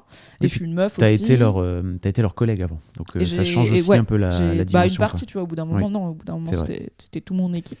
Puis t'es globalement doué. Mais j'ai eu des feedbacks hyper positifs et notamment, j'ai pour une fois dans ma carrière, Il y a 2 meufs qui sont parties en même temps à peu près de mon équipe, Cassandre et Caro, et Lucie, 3 meufs, pardon, qui m'ont fait un cadeau en partant. Genre un peu comme tu fais un cadeau à ta maîtresse parce que l'année de cours elle était bien, mais ça se fait jamais à son manager. Elles m'ont offert un super t-shirt avec des chats et marqué Patriarcat, avec un sticker Stéphane Bern, incroyable. Et en fait, ça m'a trop touchée parce que c'est pas quelque chose que j'attends. Et au contraire, quand tu pars, c'est plutôt à toi qu'on fait un cadeau. C'est le concept d'un pot de départ, donc j'attendais pas de cadeau. Mais ça m'a grave touchée. Et à chaque fois que je le mets, je suis là en mode. C'est aussi un t-shirt qui dit que j'ai pas été une mauvaise chef, tu vois. Ouais. Et du coup, ça me touche. Donc, je vous dis pas de faire des cadeaux à vos boss, mais un petit feedback positif de temps à autre, c'est voilà. pas de mal. Effectivement, Samantha me fait beaucoup de compliments et Jenna avant ça m'ont fait beaucoup de compliments, donc ça fait ça fait plaisir, mais c'est parfois c'est pas évident quand t'en as pas eu beaucoup pendant des années. Mais c'est juste chez Mademoiselle, c'était tellement il y avait du monde quoi, tu vois. Ah oui, ça. Puis je crois que j'arrivais pas à les recevoir de la même façon. Anyway. On est froid, mais quand on fait un compliment, il est souvent sincère. Alors quand j'ai passé du temps à New York, les compliments c'était permanent mais hyper superficiel. You're amazing, you know. Ah, honey, so beautiful, love it. Ça pour le coup, je regarde assez de télé-réalité américaine peu qualitative pour savoir comment ça se passe. On avance un peu sur le thread. Oui, on avance un peu sur le thread. Alors, la forêt amazonienne dans l'arrêt. Personne n'y fait attention et heureusement. Alors écoutez, il y a une problématique pilosité fessière, visiblement, mais il n'y a pas de réaction, juste il a été pas mal upvoté, peut-être parce que c'est formulé de façon rigolote. Est-ce que c'est un vrai problème, la pilosité intrafessière? Je crois toi, t'es pas très barbu. Alors je suis pas barbu, poilu et tout. Quoi. Je crois que pour les mecs qui ont beaucoup de poils, c'est un vrai problème. Et c'est d'autant plus... Les poils en soi, oui, ça c'est... Oui. En général, ouais. Mais quand ça finit par arriver dans des endroits où t'as pas forcément envie que ça arrive, effectivement, c'est un peu pénible, quoi. Oui, j'entends. Et pour le coup, alors je sais que une réalité, c'est qu'il y a beaucoup de salons d'esthétique qui n'acceptent pas les hommes pour diverses raisons, qui peuvent être des mauvaises expériences avec des clients qui pensaient un peu être dans un salon de massage avec une happy end, qui peuvent être des employées majoritairement féminines, puisqu'en esthétique, il y a beaucoup de femmes qui soit ne sont pas formées. Alors pour le coup, épiler un dos ou un bras ou une aisselle, c'est à peu près pareil, mais si t'as jamais appris à épiler un scrotum avec des testicules et tout, je comprends que tu sois là. Je vais pas tenter la cire chaude dessus. Et parfois par idée reçue sexiste aussi c'est un truc de meuf de se faire épiler. Donc je sais que moi j'avais un copain qui complexait beaucoup sur ses poils dans le dos et ses épaules et qui avait regardé, il y avait beaucoup de salons qui le faisaient pas. Après le laser oui, mais du coup le laser c'est hyper cher et c'est aussi un problème du coup pour certaines personnes trans qui ont du mal à accéder aux salons d'épilation. Donc en vrai on rigole la forêt amazonienne dans l'arrêt, mais c'est un sujet, les meufs sont un peu obligées de mal vivre leurs poils, on y travaille. Les mecs qui vivent mal leurs poils n'ont pas forcément beaucoup d'options. Soit ils en ont pas assez, et du coup t'es un berbe et tu peux complexer dessus parce que c'est aussi dans les canons de beauté virilistes, il y a le fait d'avoir un peu de poils, pas trop, mais un peu, bien réparti, bien localisé. Et si t'en as trop, le fait de faire des démarches associées à l'esthétique féminine comme aller se faire épiler, enfin il y a vraiment une vanne dans 40 ans toujours plus haut, tu vois, où il se fait épiler et c'est une scène culte, mais c'est aussi un truc, tu vois, un mec qui pousse la porte d'un salon d'épilation, c'est un peu genre... Peut-être de moins en moins, j'espère. C'est un vieux film. Ça commence à les sourcils. Ce film commence à dater un peu, mais effectivement... Oui. Alors, on avance. Le cancer de la prostate, pas le plus mortel, mais peut-être... Pas le plus mortel peut-être, mais qui touche beaucoup d'hommes et peut également avoir une incidence forte sur l'incontinence ou la sexualité des hommes. Il a fait des ravages. C'est les hommes de la famille. Donc j'ai sûrement un billet, mais je trouve qu'on en parle assez peu. Alors... on n'a pas Octobre Rose, tu vois, pour le cancer. Alors, il y a Movember, mais qui est moins connu en France. Movember, c'est l'idée de porter la moustache pendant tout le mois de novembre pour sensibiliser, justement, et lever des fonds contre le cancer de la prostate, si je dis pas de bêtises. Mais alors, ça nécessite, par exemple, de se faire dépister. Oui. Ça nécessite de pouvoir éventuellement donner l'accès, à partir d'un certain âge, à peu près régulièrement, à tes fesses et à ton anus. Que quelqu'un puisse venir checker si tout se passe bien à l'intérieur. Généralement d'un doigt agile et lestement ganté, alors, bien sûr. Je ne l'ai pas fait encore, mais je crois que c'est 45-50 ans. Donc, maybe, il y a un moment donné où je vais y aller, quoi, tu vois. Et par exemple... j'espère que tu iras quand ce sera là. Mais je vais y aller, parce qu'en fait, effectivement... Et c'est recommandé à partir de 50, mais globalement, ils te disent, si tu peux y aller à partir de 45, c'est cool, parce que plus tu détectes tôt, et tu peux avoir des petits trucs qui se forment, qu'il vaut mieux chanter en... Tous les cancers, je crois. Plus tôt tu le vois, mieux c'est en termes de ce qui peut se passer. Il y avait Ryan Reynolds qui avait fait une campagne de promotion. C'est vrai de tâtez-vous les testicules, c'est ça non, c'était pour la coloscopie. Yes.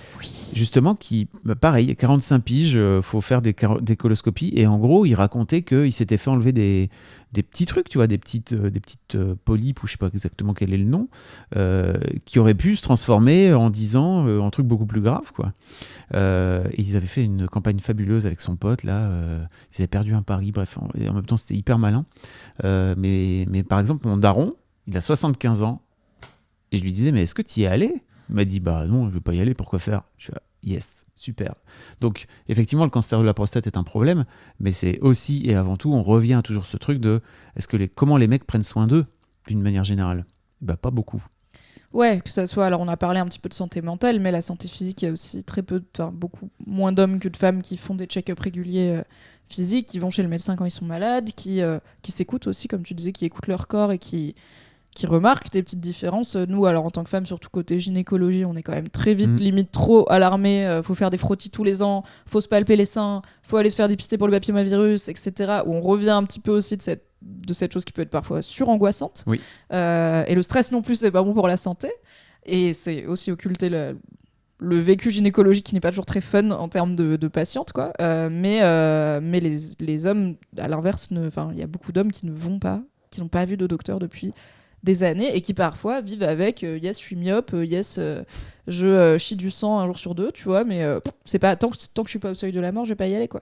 Et c'est dramatique parce qu'effectivement, il y a beaucoup de maladies qui, si tu les remarques à temps, tu peux les gérer de façon beaucoup plus simple.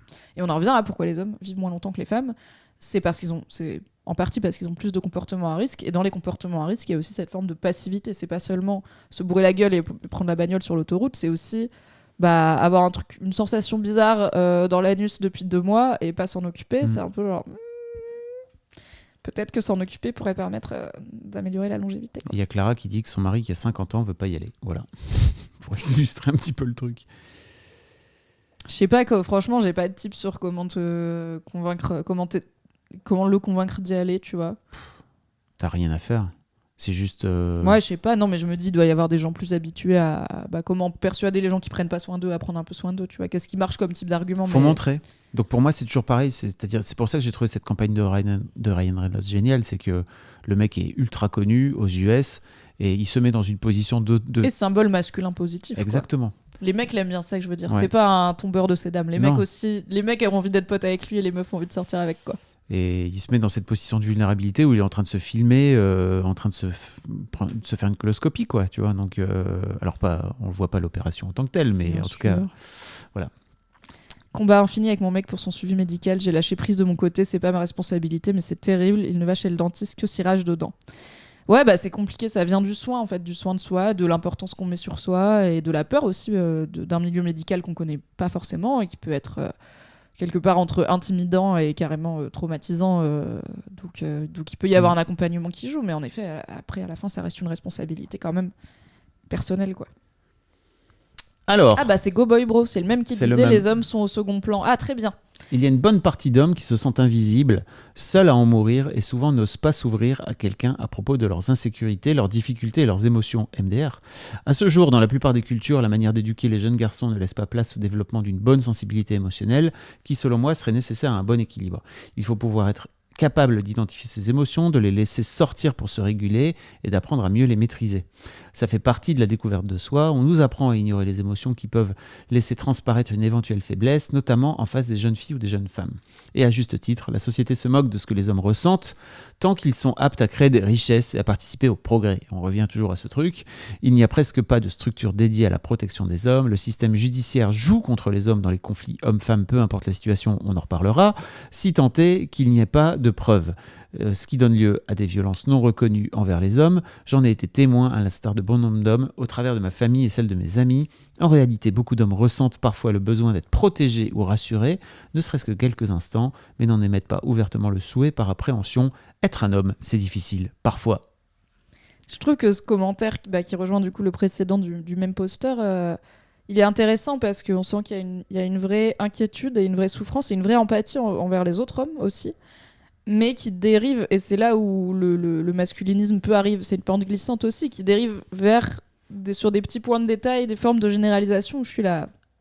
Du coup, ce qu'il a l'air de dire, c'est qu'il a été témoin, au travers de ses proches, d'hommes qui ont été victimes de ce que lui, il considère être des erreurs judiciaires, peut-être motivées par leur genre et par le fait qu'on a cru à leur culpabilité parce que c'était des hommes. Bien sûr qu'individuellement, ça peut arriver. Et c'est là où on disait c'est important de séparer le systémique, le sociétal, de la réalité individuelle. Mais il tisse une réflexion systémique de cette réalité individuelle, puisqu'il dit le système judiciaire joue contre les hommes dans les conflits hommes-femmes, peu importe la situation, si tant est qu'il n'y a pas de preuves.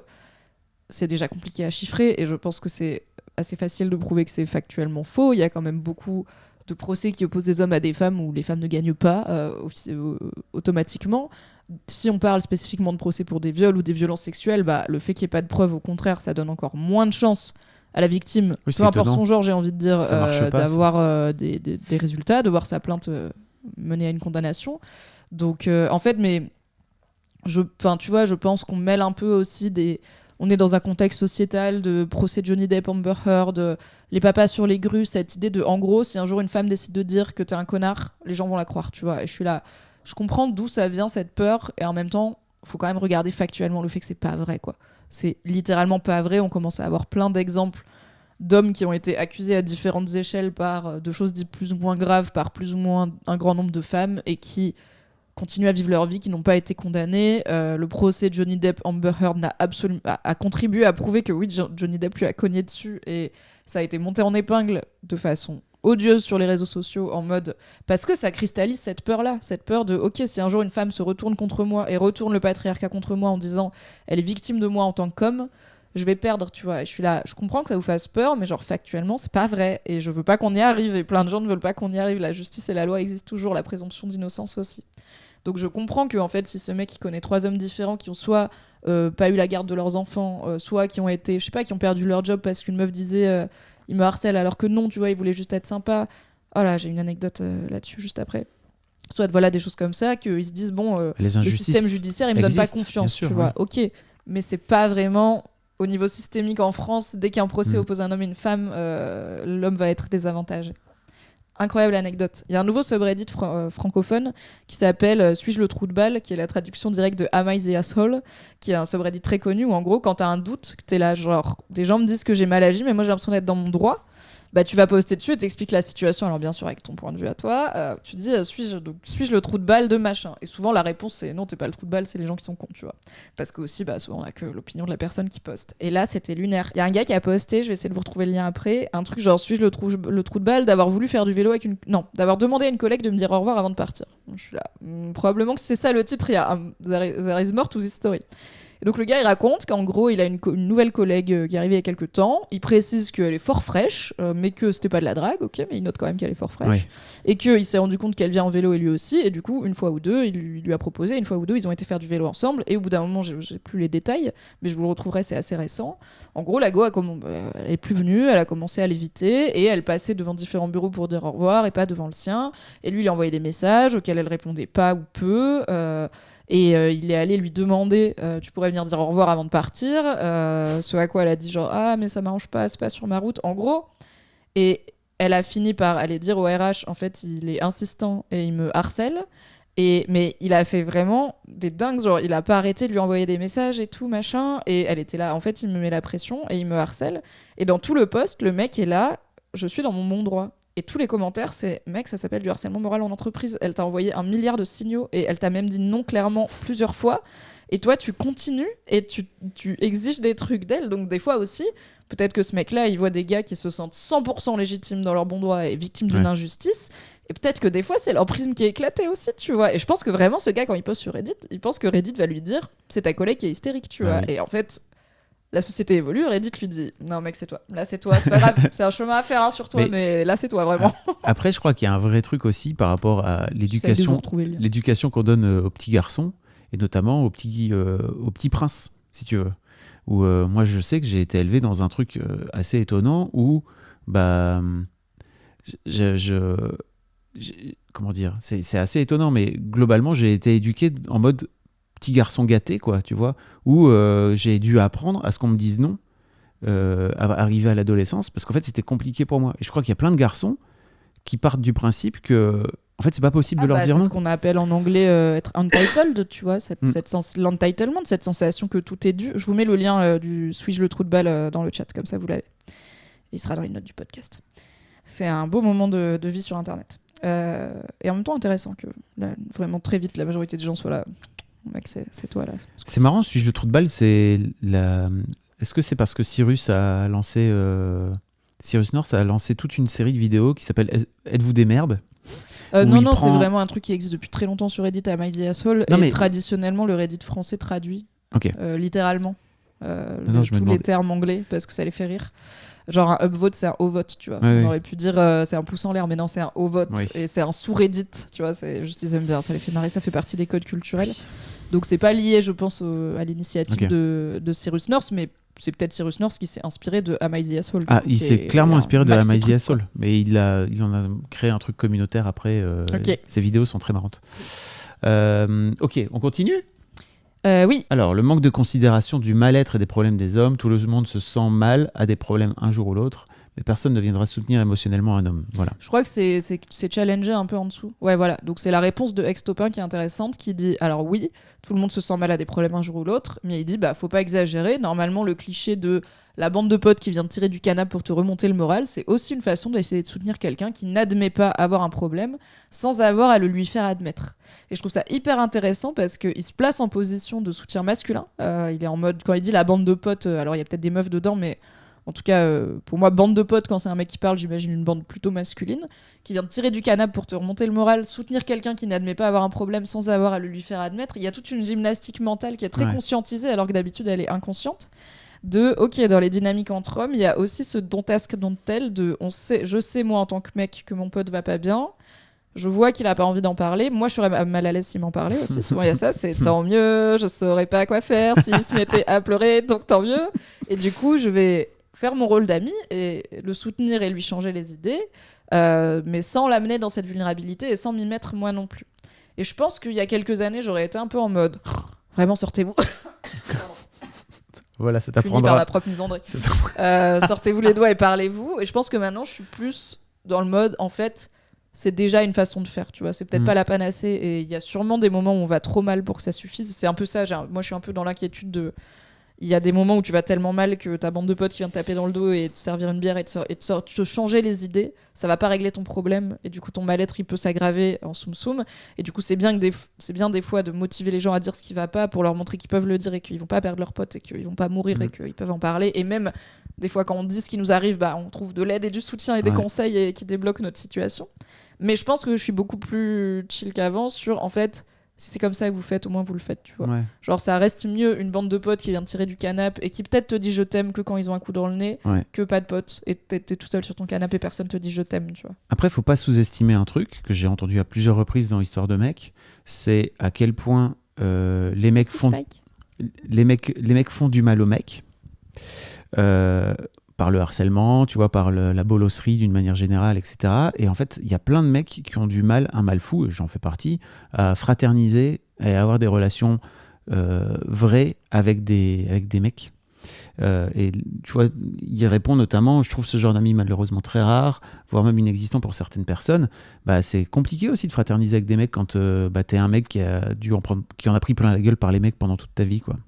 Oui, je comprends. Et j'ai eu un peu un parcours similaire avec les meufs, puisque comme j'avais été plutôt rejetée par des meufs parce que j'étais pas très féminine, j'ai eu du mal à faire confiance aux femmes, tu vois. Donc bien sûr, il y a un terreau qui... Mais c'est un peu un cercle vicieux. Après, ce que je trouve intéressant dans ce thread, c'est que j'ai l'impression que si je l'avais lu il y a quelques années, il aurait été beaucoup plus axé sur voilà pourquoi les femmes s'en foutent, tu vois. Voilà pourquoi les féministes s'en foutent. Ça aurait été très nous contre elles. Alors que là, on a des galères et il parle aussi un peu de qu'est-ce qu'on peut faire entre nous contre ça. Et en tout cas, la cause n'est pas rejetée sur les femmes et la responsabilité de changer ça n'est pas rejetée sur les femmes. Ce qui est intéressant. On avance. Et c'est aussi ce qui fait que je vous dis, c'est un sujet masculin, mais pas masculiniste, quoi. Dans le masculinisme, il y a souvent de la misogynie qui arrive très vite. C'est souvent assez peu caché sous le chocolat. La noisette est très vite là. Ah ok, donc là on est sur la longévité plus faible des hommes. Une espérance de vie plus courte de 6 ans. La réponse est hyper intéressante. Donc la personne dit une espérance de vie plus courte de 6 ans. Je trouve ça incroyable qu'on n'en parle pas du tout. Il est impensable de laisser une personne malade mourir quand il lui reste seulement quelques années à vivre. Des milliards sont dépensés dans ce but chaque année. Pourtant, tout le monde prend pour normal que les hommes vivent en moyenne 6 ans de moins que les femmes et pas 1 euro n'est dépensé pour réduire cet écart. Et là, donc, un certain Paul répond « En fait, on en parle et c'est étudié. La principale cause est sociétale. Les hommes mangent plus et moins bien, boivent plus, fument plus, conduisent plus dangereusement, pour ne citer que les causes principales. Donc dire que pas 1 euro n'est dépensé est complètement faux. La prévention routière contre le tabac, l'alcool et la malbouffe sont des postes de dépenses importants et activement financés. » Mais qui sont pas genrés dans leur... On dit pas voici les hommes, comment ne pas mourir au volant, mais statistiquement, quand on réduit la mortalité au volant, on réduit celle des hommes principalement. Reste l'origine du problème, pourquoi les hommes ont ces comportements. On en revient au même constat que pour d'autres écarts, une société profondément patriarcale qui pour les hommes valide et incite les comportements à risque cités plus haut. Si besoin, je peux donner des exemples à foison. Le modèle patriarcal de la société n'impacte pas que les femmes et c'est un très bon exemple concret et direct ici. On a tous à gagner à faire tomber ce modèle. Promis, Paul n'est pas moi avec une moustache, mais je suis très alignée avec ce qu'il raconte. Il y a Brice qui lui répond, il faut aussi ajouter que les hommes sont surreprésentés dans les métiers dangereux, dans les métiers qui sont exposés à des substances dangereuses et dans les métiers très physiques. Et là, pour le coup, obtenir la parité dans ces métiers va entraîner une baisse de l'espérance de vie des femmes. C'est vrai. Et après, je sais qu'il y a aussi il me semble, des statisticiens et des statisticiennes qui font une distinction entre l'espérance de vie et l'espérance de vie en bonne santé. Où là, du coup, par exemple, pour des femmes, que ça soit via le fait d'accoucher ou via le fait... Enfin, en fait, il y a aussi une partie des emplois pénibles qui sont féminins, comme le fait d'être personnel de ménage, le fait d'être aide-soignante, d'être aide à domicile pour des personnes malades. En fait, c'est souvent très physique. Il faut porter des gens, des corps qui parfois peuvent pas se mouvoir. Il faut être penché tout le temps. Enfin, la femme de ménage qui a le dos éclaté à 45 ans, je pense qu'on se la représente bien. Mais c'est pas forcément ce à quoi on imagine quand on pense de métiers à forte pénibilité physique. On va penser à des éboueurs, des gars qui bossent sur plateformes pétrolières, et c'est réel. Ou même maçons, plombiers, tout ça. Donc... en effet, la féminisation de ces métiers-là ne va pas forcément aller avec des femmes en meilleure santé. Après, il y a aussi une bonne partie des métiers qui sont pénibles physiquement, mais qui sont masculins, qui sont bien payés. Alors que les métiers pénibles physiquement et féminins sont mal payés. Donc tu rajoutes à un corps abîmé une précarité financière. Mais par exemple, si tu bosses sur une plateforme pétrolière, ta vie c'est l'enfer, mais c'est hyper bien payé et c'est la seule raison pour laquelle les gens le font au bout d'un moment. Éboueur, c'est un job très protégé. Les plombiers, les maçons, on entend beaucoup. En fait, c'est des métiers où il y a toujours de la demande et tout. Là où on voit le système de santé, par exemple, qui est en train de se casser la gueule. Donc, je suis pas sûre que les infirmières, qui sont en majorité des femmes, vont avoir une vie très douce. Mais en effet, c'est des problématiques complexes. Mais c'est vrai que quand on met de l'argent dans la santé publique, on met de l'argent dans réduire cet écart de longévité homme-femme, forcément, même si c'est pas... Ouais. Mais je pense que si le marketait comme ça, les hommes ils voudraient pas, tu sais. Mais clairement. Si on disait aux hommes, c'est pas très bonhomme de pas mettre sa ceinture, les hommes seraient là, je mets pas ma ceinture, je m'en bats les couilles. Je suis un bonhomme, on va pas me dire comment être un bonhomme. Mais ça change. Mais il y a Paul, justement, après, qui donne des exemples. Ouais. Alors déjà, le classique « fais pas ta chochotte, ça fait pas si mal », qui va pousser les limites de son corps, invalider sa douleur. Ça marche aussi émotionnellement par rapport aux dépressions et aux affections mentales. Le côté « si tu fais pas tel ou tel comportement risqué, t'es pas un vrai homme », donc typiquement le sport, les véhicules, l'alcool, les drogues. La comparaison aux femmes à l'homosexualité quand tu refuses un risque, comme t'es vraiment une grosse tafiole de pas boire ton verre cul sec par exemple. D'ailleurs, la comparaison avec l'homosexualité, c'est la réduction au comportement efféminé. On dit pas ça de Robert l'ours maître Pfister de 50 balais. Oui, en gros, les mecs gays qui sont dans les canons de virilité ne sont pas utilisés comme des exemples de dévirilisation, en tout cas moins que les folles et autres hommes trop efféminés. Il y a beaucoup de misogynie dans l'homophobie masculine. Où est-ce qu'on parlait de ça dans un épisode du Boys Club, mais je me souviens plus dans lequel. On parlait Est-ce justement que des c'était différents... pas avec Bilal Hassani, maybe? Peut-être, je sais plus. Maybe. On avait parlé justement des différentes représentations. Le côté cap ou pas cap qui va mettre une pression sociale à avoir des comportements plus dangereux et plein d'autres. Là, c'est juste quelques-uns qui me passent par la tête, on en voit de partout. Ajoute à ça la surreprésentativité des hommes dans les comportements à risque. On a une pression sociale accrue envers ces comportements risqués. C'est une banalisation, voire une héroïsation. Ouais, t'es un bonhomme. Par ailleurs, on a l'effet inverse pour les filles et les femmes, à vouloir surprotéger les comportements à risque. Va pas dans la boue, tu vas te faire mal pour les plus petites. Ah non, hors de question que tu fasses de la boxe. Surtout ne cours pas, tu pourrais te blesser. Arte a sorti un super documentaire sur les femmes dans le sport récemment qui illustre bien ça. Et d'ailleurs, quand il y a une vraie problématique de santé publique qui est que l'écart entre les femmes et les hommes se réduit à certains niveaux, mais c'est aussi au niveau des comportements à risque pour la santé. Avant, on disait c'est pas féminin une femme qui boit comme un homme. Maintenant, il y a de plus en plus de femmes qui boivent comme des hommes, c'est-à-dire qui boivent trop et mal, ou qui mangent comme des hommes, c'est-à-dire qui mangent beaucoup de viande rouge, qui vont manger moins de légumes. Et en fait, du coup, à force de dégenrer les choses, c'est très bien, mais on en arrive à une problématique où du coup, maintenant, les femmes sont concernées par des comportements à risque dont elles étaient de facto protégées par la pression sociale qui disait qu'une femme ne fait pas ça. Mais parce que les femmes n'étaient pas des personnes adultes, c'était pas des citoyennes protégées, donc on n'allait pas les laisser conduire des voitures. Attendez, vous êtes fous, elles pourraient se casser un ongle. Ce sont des enfants finalement. Donc c'est bien, c'est très bien l'égalité, et je suis pas en train de dire qu'il faudrait revenir sur l'égalité parce qu'il y a des femmes qui picolent un peu trop, mais c'est une vraie nouvelle problématique de comment on adapte du coup la sensibilisation qu'on faisait jusqu'ici au fait que maintenant on a aussi des femmes, tu vois, l'alcoolisme au féminin, c'est un truc dont on parle depuis pas si longtemps, et je pense que la figure de l'alcoolique qu'on a en tête, c'est toujours un mec cadra, tu vois, aucun cas avec des poches sous les yeux, mais pas la fameuse wine mom américaine qui enquille le vin à partir de 11h du matin pour tolérer sa vie, elle est aussi alcoolique, quoi.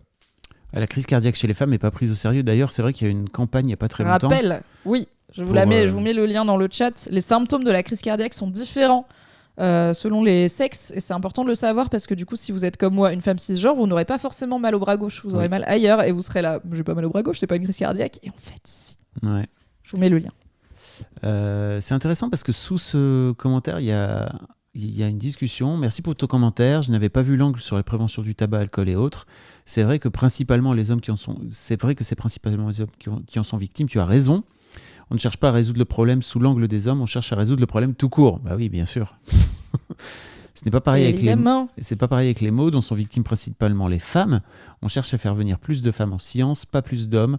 On mentionne le manque d'ingénieurs comme une raison de faire venir plus de femmes, mais pas plus d'hommes. Pourtant, hommes comme femmes profiteraient de ce genre d'études pour améliorer son niveau de vie. Oui, mais gars, c'est pour améliorer la mixité d'une manière générale. Juste...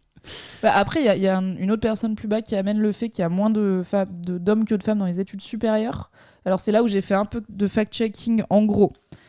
Il y a un petit peu une surreprésentation des femmes dans les études supérieures. Il y a déjà 92% des femmes qui passent leur bac contre 82%. Enfin, 92% des élèves femmes qui passent leur bac long contre 82% des hommes. Et après, il y a 54% des jeunes femmes qui sont diplômées de l'enseignement supérieur contre 43% des jeunes hommes. Mais après, quand on resserre un petit peu cette vue et que, par exemple, les femmes vont plus en licence, il y avait quelqu'un sur le chat qui disait en licence de psycho, t'as plein de meufs, mais dès que t'arrives au doctorat, t'as plus que des gars. Ce qui est aussi une réalité, c'est un truc d'ambition aussi, et dans quoi tu peux te projeter en termes d'ambition. Et bien sûr, dans les sciences, il y a une surreprésentation masculine assez indéniable, je pense qu'on peut le dire. Oui, c'est dans ce sens-là du coup qu'on y emmène des femmes. Après, j'entends souvent que on n'essaye pas de motiver les hommes à... Oui, j'entends souvent, on veut motiver les femmes à aller bosser en sciences, mais on veut pas les motiver à devenir éboueurs, tu vois. Et je suis là, alors déjà, si, il y a des... En fait, c'est juste que c'est moins public, mais en interne, dans à peu près tous les corps de métier, il y a des efforts qui sont faits pour plus d'égalité, pour plus féminiser, ou en tout cas plus d'équité. C'est juste que personne n'est dans les conventions internes des boueurs pour savoir ce qui est fait. Et aussi, c'est pas comme si les hommes avaient une velléité de ouf à devenir instituteurs et professionnels de la petite enfance et aide-soignants, quoi. Donc, et c'est un peu normal qu'on pousse aussi les femmes vers des métiers qui leur offrent a priori plus d'indépendance économique et financière. Donc voilà, faut pas forcément trop s'étonner, mais n'hésitez pas à devenir aide-soignant si vous le souhaitez. C'est compliqué. Ce com-là, qui liste beaucoup de choses et qui est pas toujours très 100% sourcé. Donc taux de suicide 4 fois plus élevé chez les hommes, tentative 3 fois plus élevé, on en a parlé, c'est moins que ça. 2,5 fois plus, mais en effet c'est quand même réel. La majorité des hommes sont victimes de meurtres. Alors aussi, il dit pas s'il parle en France ou tu vois plus tard il cite les États-Unis, est-ce qu'on est à l'international. Alors en France, 67% des victimes d'homicide sont des hommes, effectivement, ce qui est 2 fois plus que les femmes. Oui, ça se tient. Mais après, encore une fois, en fait, en général, il y a plus d'hommes victimes d'homicide. Selon les types d'homicides, ça va être extrêmement varié. Les règlements de compte, c'est 94% d'hommes qui en sont les victimes. Les violences, les homicides intrafamiliaux, donc dans le cadre d'une famille, c'est à 66% les femmes qui en sont victimes. Et par contre, l'autre stat, c'est que la victime soit un homme ou une femme, généralement l'auteur est un homme, dans la grande majorité. Donc oui, c'est souvent les hommes qui meurent, mais c'est aussi beaucoup les hommes qui tuent. Donc il faut peut-être aussi prendre le problème dans les deux sens. Majorité victime des vols et agressions, j'ai pas trouvé. Je suis là, I don't know, je pense. Je sais pas s'ils sont en majorité victimes des vols. Enfin voilà. En gros, il ramène beaucoup de statistiques qui sont plus ou moins sourcées et plus ou moins adaptées à la réalité française. Mais je trouve que c'est intéressant cet effet bullet point de je pense qu'on est dans une personne qui du coup a été pas mal au contact d'idées masculines, border masculinistes, parce qu'il parle notamment de fraude à la paternité. Donc la fraude à la paternité, qu'est-ce que c'est ? C'est l'idée de faire croire à un homme qu'un enfant est le sien alors que non.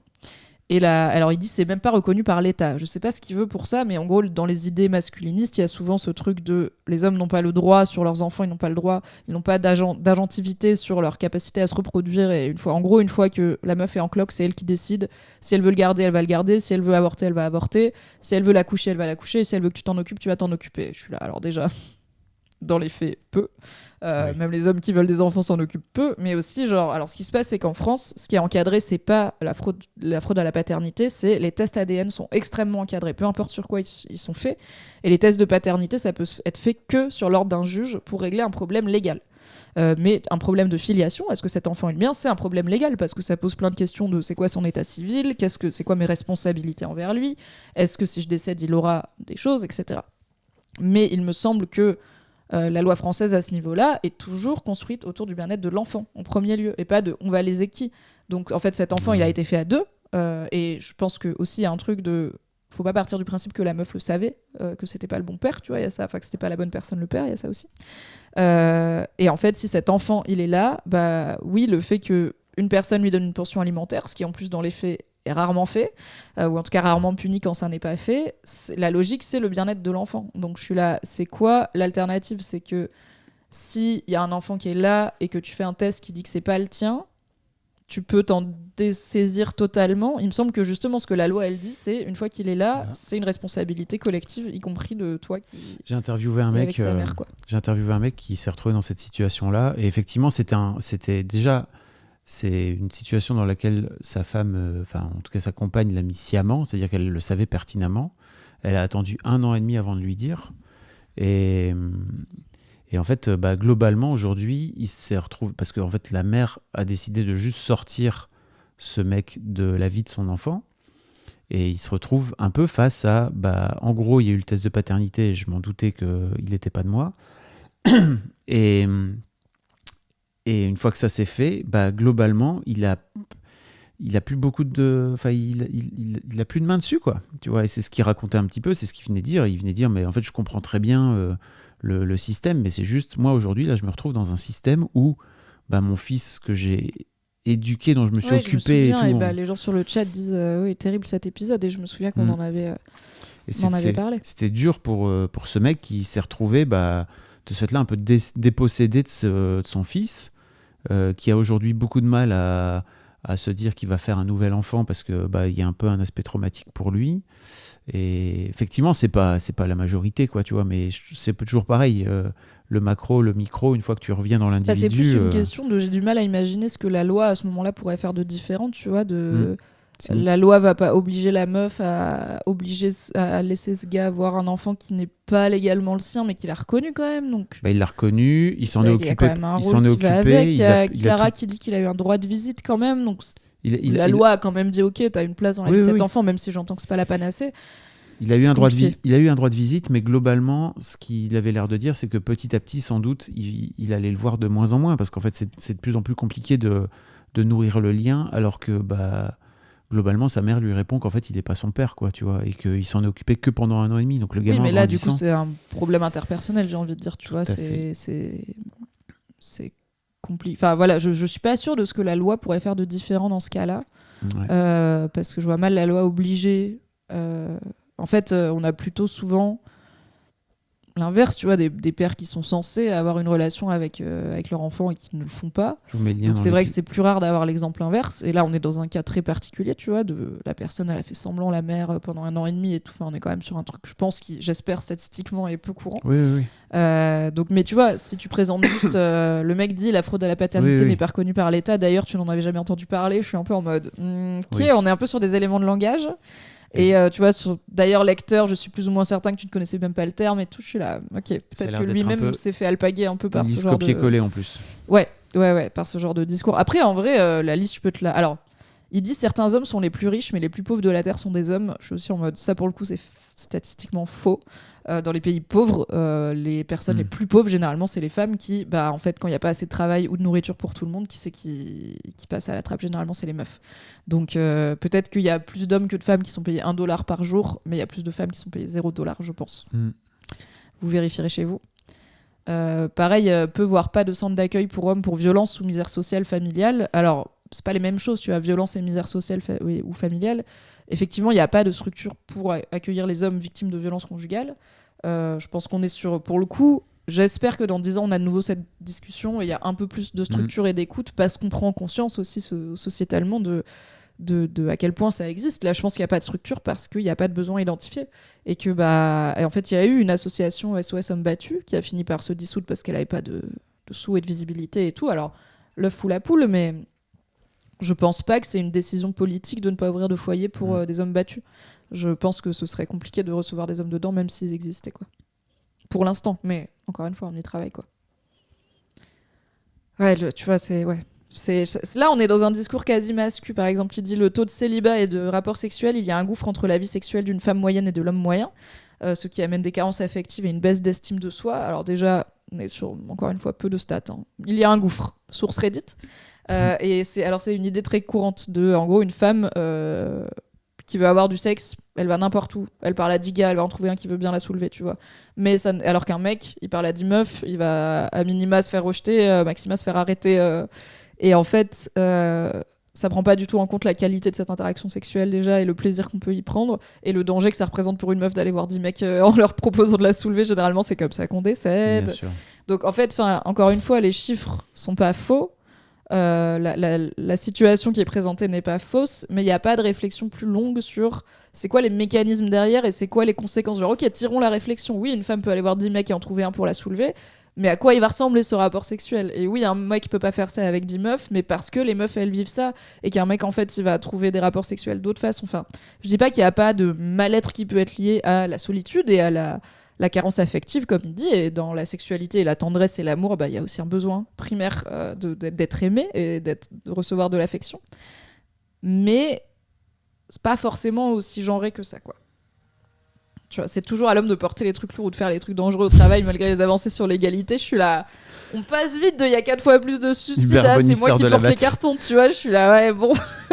c'est, tu vois, la société dans son ensemble qui ouvertement chie sur les hommes à longueur de journée. C'est un commentaire qui va crescendo. Donc c'est aussi un bon exemple de comment on part de trucs statistiquement vrais et on arrive à l'idéologie, en fait. On sait tout. Regarde, à la fin, il dit, on sait tous très bien que s'il y a un danger à la maison, c'est nous qui y allons, et ce malgré que ta meuf féministe a fait 3 ans de Krav Maga. Et là, d'un coup, je suis là. Ah oui. Ah, mais on a un problème, en fait, ok. On est en train de se péter, on est en train... D'où elle sort ta meuf féministe? Et en fait, là, il fait un vrai truc rhétorique. On sait tous très bien que s'il y a un danger à la maison, c'est nous qui y allons. Donc il dit c'est nous le groupe homme et on le sait. Ok, on se sait que même pas nos meufs féministes, que ta meuf féministe à toi lecteur qui n'a jamais entendu ce que je te dis, elle va pas t'aider s'il y a un truc à la maison, même si ta meuf elle est féministe. Je suis là, mais attends, mais on est où là? Pourquoi d'un coup c'est devenu personnel? Parce qu'en fait il y a de la rancœur, il y a de l'idéologie, il y a du politique dans ce qu'il raconte. Donc c'est important de faire la part de repérer aussi les petits signes de ah là on est peut-être sur, comme tu dis, quelqu'un qui a copié-collé, qui a cette liste copié-collé dans un coin, ou pas, hein, peut-être qu'il l'a improvisé, mais qui en tout cas est en train de diffuser une idéologie et pas juste de répondre à la question. Mais tout comme je vous diffuse mon idéologie wokiste en permanence. Tout à fait, espèce de wokiste. Mais d'ailleurs, il n'y a pas beaucoup de gens qui lui ont répondu, quoi. Il y a juste un mec qui lui a dit que c'était assez exagéré, la société dans son ensemble qui ouvertement chie sur les hommes. Oui, qui nuance un peu ces trucs les plus, pas sourcés en fait. Enfin, la société les plus généralisants aussi, tu vois. Vas-y, je te laisse y aller. Ok. Mouse Chance dit: je trouve ça assez étrange que la plupart des réponses à ce thread puissent être invalidées en 2 jours d'utilisation de Grindr. Grindr qui est le Tinder de la communauté masculine gay, en gros. Des compliments, plein, alors que je suis certainement sous la moyenne en termes de beauté. Cancer de la prostate, la plupart des gays parleront assez ouvertement, voire spontanément, de l'importance des visites médicales et de la santé. Soutien émotionnel mal-être, on peut raconter sa vie et les gars acquiescent, compatissent, donnent des conseils alors qu'ils connaissent même pas forcément encore ton prénom. Solitude, ultra simple de sociabiliser avec plein de gens de tous horizons, d'aller boire des verres et faire des sorties avec des quasi inconnus qui deviennent des potes. Câlin non sexuel, même ça on peut si on est un peu malin. Je comprends le principe de blâmer la société en général, mais j'ai l'impression que c'est une norme que les hommes hétéros ont intériorisée et s'imposent à eux-mêmes pour paraître virils devant les autres. S'en écarter n'est pas insurmontable, il y a des gens autour de vous qui l'accepteront. Vous émanciper de ces traditions ne sera pas aussi mal vu ni aussi compliqué que ce que vous imaginez. Ce qui serait mal vu, en revanche, ce serait d'opposer ça au problème des femmes et au féminisme, un écueil curieusement courant alors que ce sont des luttes complémentaires. Toi, il t'avait surpris ce commentaire. Là, je comprends beaucoup mieux. C'est-à-dire que simplement, en tant que mec, mais tout comme il y a des mecs et des femmes d'ailleurs qui utilisent les applis de rencontres pour faire des rencontres amicales, en fait, tu pourrais très bien te dire en tant que mec, bah tiens, si tu veux aller chercher un peu de soutien de la part des mecs, tu peux très bien aller sur Grindr. J'imagine lancer un profil en disant salut les gars, en fait ici je suis un homme hétéro, mais en vrai je recherche de la compagnie et de l'écoute et de Vous discuter allez voir avec des des trucs gars. hein, quand même. Potentiellement, vous allez voir des parties génitales. Hein. Oui. Ça peut vous arriver. Sans très aucun vite. doute. Et pas des féminines. Vous allez voir des Mais bonnes effectivement, grosses. faut Voilà, faire vous ce l'avez. pas de te dire ok, en tant que mec hétéro, je combats tous les trucs et je mets des gros coups de poing dans la gueule à tous ces gens qui m'ont dit que si je faisais un truc, si je faisais tel truc, j'étais une tafiole ou tu vois de venir te rabaisser de venir Mais moi, j'ai pas balancer de l'impression. l'homophobie à la gueule, mais de J'ai faire pas cette... l'impression qu'il encourage les hétéros à aller sur Grindr. Parce qu'en plus, il y a une vraie problématique de maybe les hétéros arrêter d'aller dans les lieux gays, tu vois, genre laisser dans les lieux LGBT. Arrêter Ok. de squatter partout. J'ai pas l'impression qu'il dit inscrivez-vous sur Grindr. J'ai l'impression qu'il dit vos problèmes, ça vient beaucoup d'une norme hétéronormative que vous avez intériorisée. Donc quand vous dites c'est la société, en fait, il dit un autre monde est possible. Il y a plein de gars qui vivent différemment. Moi, j'en suis un exemple parce que je suis un mec gay ou en tout cas il est dans la communauté. Donc c'est possible d'être un mec qui ne vit pas ça. Je vous donne plein d'exemples que c'est possible. Donc Oui, je comprends. arrêtez ce défaitisme, tu vois, de c'est comme si, c'est parce qu'il y a beaucoup. Alors après, c'est normal, parfois on peut soulever des problèmes sans avoir de solution à apporter, on n'est pas obligé d'avoir réponse à tout, mais je trouve ça hyper intéressant. C'est le seul mec du feed qui vient dire bah c'est pas obligé, genre c'est un autre monde est possible. Moi je vis différemment parce que lui il est dans la communauté gay, mais en fait toi t'es aussi un exemple de mec qui s'est libéré d'une partie de ses problèmes, Oui. tu vois, on parle pas de nos émotions, on prend pas soin de notre santé et tout. Alors on verra si tu vas te faire tâter la prostate, mais en vrai t'as déjà Bon, fait une oui. coloscopie, j'ai pas mal, j'ai Pas peu de trop. doutes. Pas trop de problème à aller se faire têter la prostate. Voilà, à 50 ans, donc Même sans doute ou avant, avant. bien sûr. Je vous en ferai une vidéo, un live Twitch peut-être. C'est comme ça qu'on perd session, mais go out with a bang, j'ai envie de dire. L'étoile filante. Hop là, une comète. Donc je trouve c'est hyper sain et c'est un truc que j'entends plus souvent venir de femmes, mais aussi évidemment quand ça vient de mecs, c'est plutôt des mecs qui sont queer, tu vois, qui vont être sous le grand parapluie, qui sont pas dans l'hétéronormativité et qui sont souvent en mode en fait c'est vraiment possible, c'est pas dur, tu peux juste le faire, tu vois. Et je trouve que c'est des fois un peu yaka faucon, mais aussi tu vois il dit ce n'est pas insurmontable de s'écarter de cette norme. Il y a des gens autour de vous qui l'accepteront. Vous émanciper de ces traditions ne sera pas aussi mal vu ni aussi compliqué que ce que vous imaginez. Genre, il les rassure, tu vois, il est là. Vous pouvez le faire. Et ça sera pas aussi dur que ce que vous imaginez. C'est possible. Et je trouve ça hyper positif quand même d'amener ça comme exemple. 3 upvotes.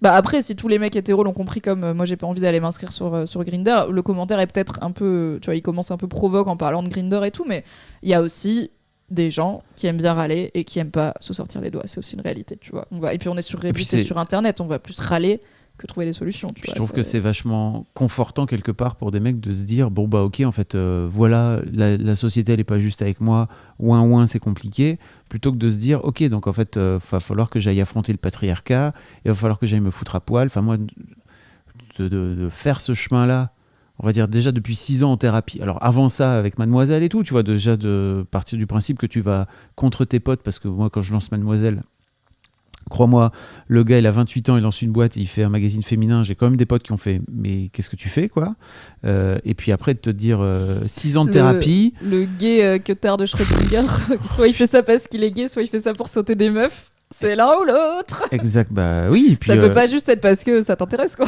Oh là là, tellement de trucs, et puis globalement depuis un an, tu vois, de te dire, bah, effectivement, je suis sur ce chemin d'acceptation, de douceur, etc. C'est dur, et c'est pas pour faire genre, ouais, c'est compliqué, c'est juste que je vois à quel point je prends des portes dans la gueule régulièrement. Je me dis, mais je comprends en fait que les gars, ils disent, c'est quand même vachement mieux d'aller sur Reddit et de dire, c'est quand même super compliqué d'être un mec. Bah oui, bien sûr que c'est compliqué d'être un mec. Oui, en même temps, je suis là, bah, c'est un chemin, parce qu'il y a 5 ans, encore une fois, ce thread, il avait pas la même gueule, et il y avait moins ça aurait été plus reproché aux femmes, je pense, déjà plus mis en opposition avec le féminisme en tout cas.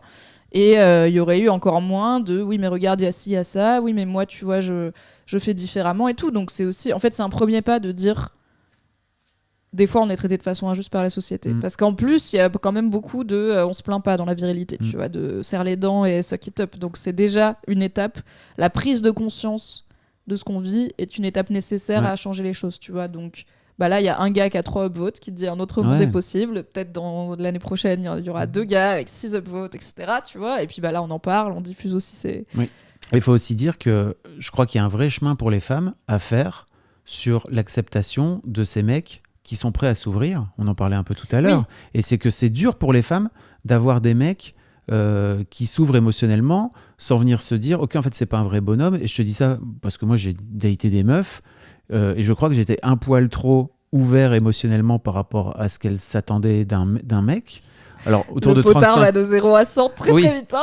Autour de 35-45 ans, c'est compliqué pour tu vois, pour pas toutes les meufs, mais pour certaines meufs, tu vois, de venir voir un gars qui est en mode ok, les émotions c'est cool et vas-y, viens, on en parle, quoi. Oui, il y a beaucoup, et c'est une réalité que ça arrive, qu'il y ait des femmes qui sont là, c'est super, les hommes qui pleurent et tout, et qui, si leur homme pleure, va être là en mode merci d'arrêter de faire ça, je ne veux pas être en soutien de ce qui se passe, ce n'est pas le rôle que je veux que tu aies. Donc c'est un changement qui va avec des heurts, et il y a encore une fois les grandes lignes, et après les vécus individuels qui sont évidemment tous variables et uniques, quoi.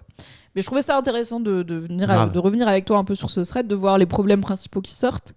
Et comment aussi les mecs se répondent un petit peu, parce que je pense que c'est principalement des mecs quand même dans ce fil, parce que les femmes ont tendance à le signifier aussi, surtout quand c'est un sujet qui les concerne pas directement. Donc là il y a un mec qui dit je n'ai jamais eu de mal à parler de mes émotions, ce sont les femmes qui n'aiment pas ça et cherchent de la vraie masculinité selon moi. Mais voilà, c'est son vécu personnel, donc dire que vécu personnel c'est possible. Après, comme on l'a dit, il y a aussi beaucoup d'hommes qui ne se confient juste jamais à des hommes, donc ils n'ont pas essayé, et beaucoup d'hommes qui rejettent l'ouverture chez les autres hommes. Donc on peut pas dire que c'est que notre faute, hein. Ben non, bien sûr que non. D'ailleurs, il y a My Little Trip qui dit compliqué. Quand je vois tout ce qu'on claque dans la face des femmes aujourd'hui, faut relativiser sur la complexité d'être un homme, bien sûr. Mais en fait, je crois que si à la fin on finit par se rendre compte qu'en fait on n'est pas homme contre femme, mais qu'en fait on a un ennemi commun. Et que c'est pas qui souffle le plus, quoi, le but. C'est pas un jeu c'est pas un concours. En tout cas, c'est pas comme ça que moi je vis mon féminisme, quoi. C'est juste on va vers l'égalité. Tu vois, toi t'es en mode on a un ennemi commun, et je suis là non, on a un but commun. On va vers l'égalité. On n'a pas un ennemi. Mais je crois que c'est vachement plus simple parce qu'on est des êtres. Je suis une femme. Attends, on est des êtres humains. Je crois que c'est vachement plus simple de fédérer. Bah oui, parce que t'es une femme, mais peut-être toi t'es dans l'action et l'agressivité parce que t'es un homme. C'est un peu une vanne, hein, mais tu vois, moi je suis là. On a un but, et toi t'es là, on a un ennemi. Sans doute il y a de ça. Ok, guys. Sans doute il y a de ça, mais en fait quand je vois aussi que le féminisme militant s'est structuré aussi contre les hommes, tu vois, d'une certaine manière, je me dis que c'est pas qu'un truc d'homme, c'est plutôt un truc de masculin, j'imagine. Enfin, voilà. Et que si on va se dire, ok, en fait, pour nous, peut-être le vrai truc à faire, c'est d'abolir le patriarcat et de se dire, en fait, on est tous les deux, tous ensemble contre ce truc. Peut-être ça peut aider à fédérer plus que de se dire, ok, on a un objectif. Et the world. Moi, je serez contre, et moi, je serais pour. Et comme ça, il y en a pour tout le monde. C'est vrai. Et c'est de mon délire de féminisme optimiste et tout, tu vois. C'est que je suis là en mode, à la fin, on gagne, on atteint l'égalité, ça prendra un peu de temps, on y arrivera par des chemins divers et variés. Mais à la fin, on y sera et tout le monde en profitera. Tout le monde vivra plus libre de pas être dans ce carcan créé par la société. C'est vrai. Merci Valentin pour le resub. Oui. Oh, quelle joie. Comment éviter de parler de ces problèmes sans entendre tu fais ton ouin-ouin traînez pas avec des gens qui vous disent tu fais ton ouin-ouin quand vous leur parlez de votre problème. Je suis désolée, je veux pas être dans l'injonction, mais je suis là. En fait, moi, ce que je ferais, c'est que j'entrerais dans l'empathie. Si je me confie à quelqu'un à qui je tiens et qui me dit tu fais ton ouin-ouin, alors soit la personne est vraiment en train de me dire je pense que tu exagères et que tu te plains pour rien, ou même je pense que t'es pas légitime là, t'es un peu en train de prendre pour toi peut-être un truc qui a rien à voir avec toi et tout, ça ok, mais me dis pas tu fais ton ouin-ouin, dis-moi clairement ça, c'est plus respectueux. Et si la personne est vraiment en mode tu fais un caprice, je serais là je vais pas traîner avec des gens qui pensent ça quand je leur ouvre mon cœur, tu vois. Et après j'entends que si genre t'es un mec et t'en as parlé à 5 personnes et les 5 ont été nuls, t'es là du coup l'alternative c'est peut-être j'ai plus de potes, mais en vrai comme dit le commentaire qui dit un autre monde est possible, des fois oui quoi, des fois on doit choisir aussi les fréquentations qui nous font du bien. Quand on essaye de faire changer nos relations pour le meilleur et de les ouvrir et tout, et que ça marche pas et que ça résiste trop en face, Et bah du coup, qu'est-ce qu'on gagne à cette relation? Je ne sais pas. Et qu'est-ce que ça veut dire de nous si on traîne avec des gens qui nous respectent pas et qui respectent pas nos émotions? Il y a ça aussi, c'est que c'est sûr qu'on va jamais apprendre à être une personne open avec ses émotions si on est ok pour se confier à des gens qui en prennent pas soin et qui voire nous reprochent de les avoir, quoi. C'est dur ça. Voilà. Faut savoir faire du tri. C'est vrai que le féminisme contemporain s'est structuré contre les hommes. À quoi vous faites référence? Bon, peut-être pas tout, hein. Je pense que tu as dit une partie du féminisme contemporain, mais une certaine en frange tout cas du contre militantisme. les hommes relous, oui. Contre les hommes, contre les agresseurs. Enfin, il y a quand même une partie très qui peut être agressive dans le féminisme, et je trouve que c'est sain et c'est tant mieux. Si on regarde les pancartes de manif, si on regarde même les actions et parfois même l'idéologie de certains groupes féministes, il y en a qui sont dans la lutte violente contre le patriarcat et contre du coup des fois une partie des mecs. Je suis là tant que personne ne meurt en vrai, enfin tant qu'il y a, voilà, c'est un outil politique aussi, la violence et la colère, et elle est légitime, quoi. C'est très bien d'être en colère, effectivement, comme le dit Clara. Oui. Ou contre Darmanin. Qui par exemple le mérite largement, je pense. Tout à fait. Peut être misant, mais only for Darmanin. Bon, c'était bien Mimi, merci. C'était bien d'avoir suggéré cette idée accepté là. ma suggestion, et merci pour Et l'invitation. bien sûr, Mimi. Plaisir. Tu es ici comme chez toi. Plaisir. Bah, je vais rester là. De toute Oui, façon, c'est vrai. je ne vais On nulle passe part. l'après-midi ensemble, trop bien. Quel plaisir. Des bisous tout le monde.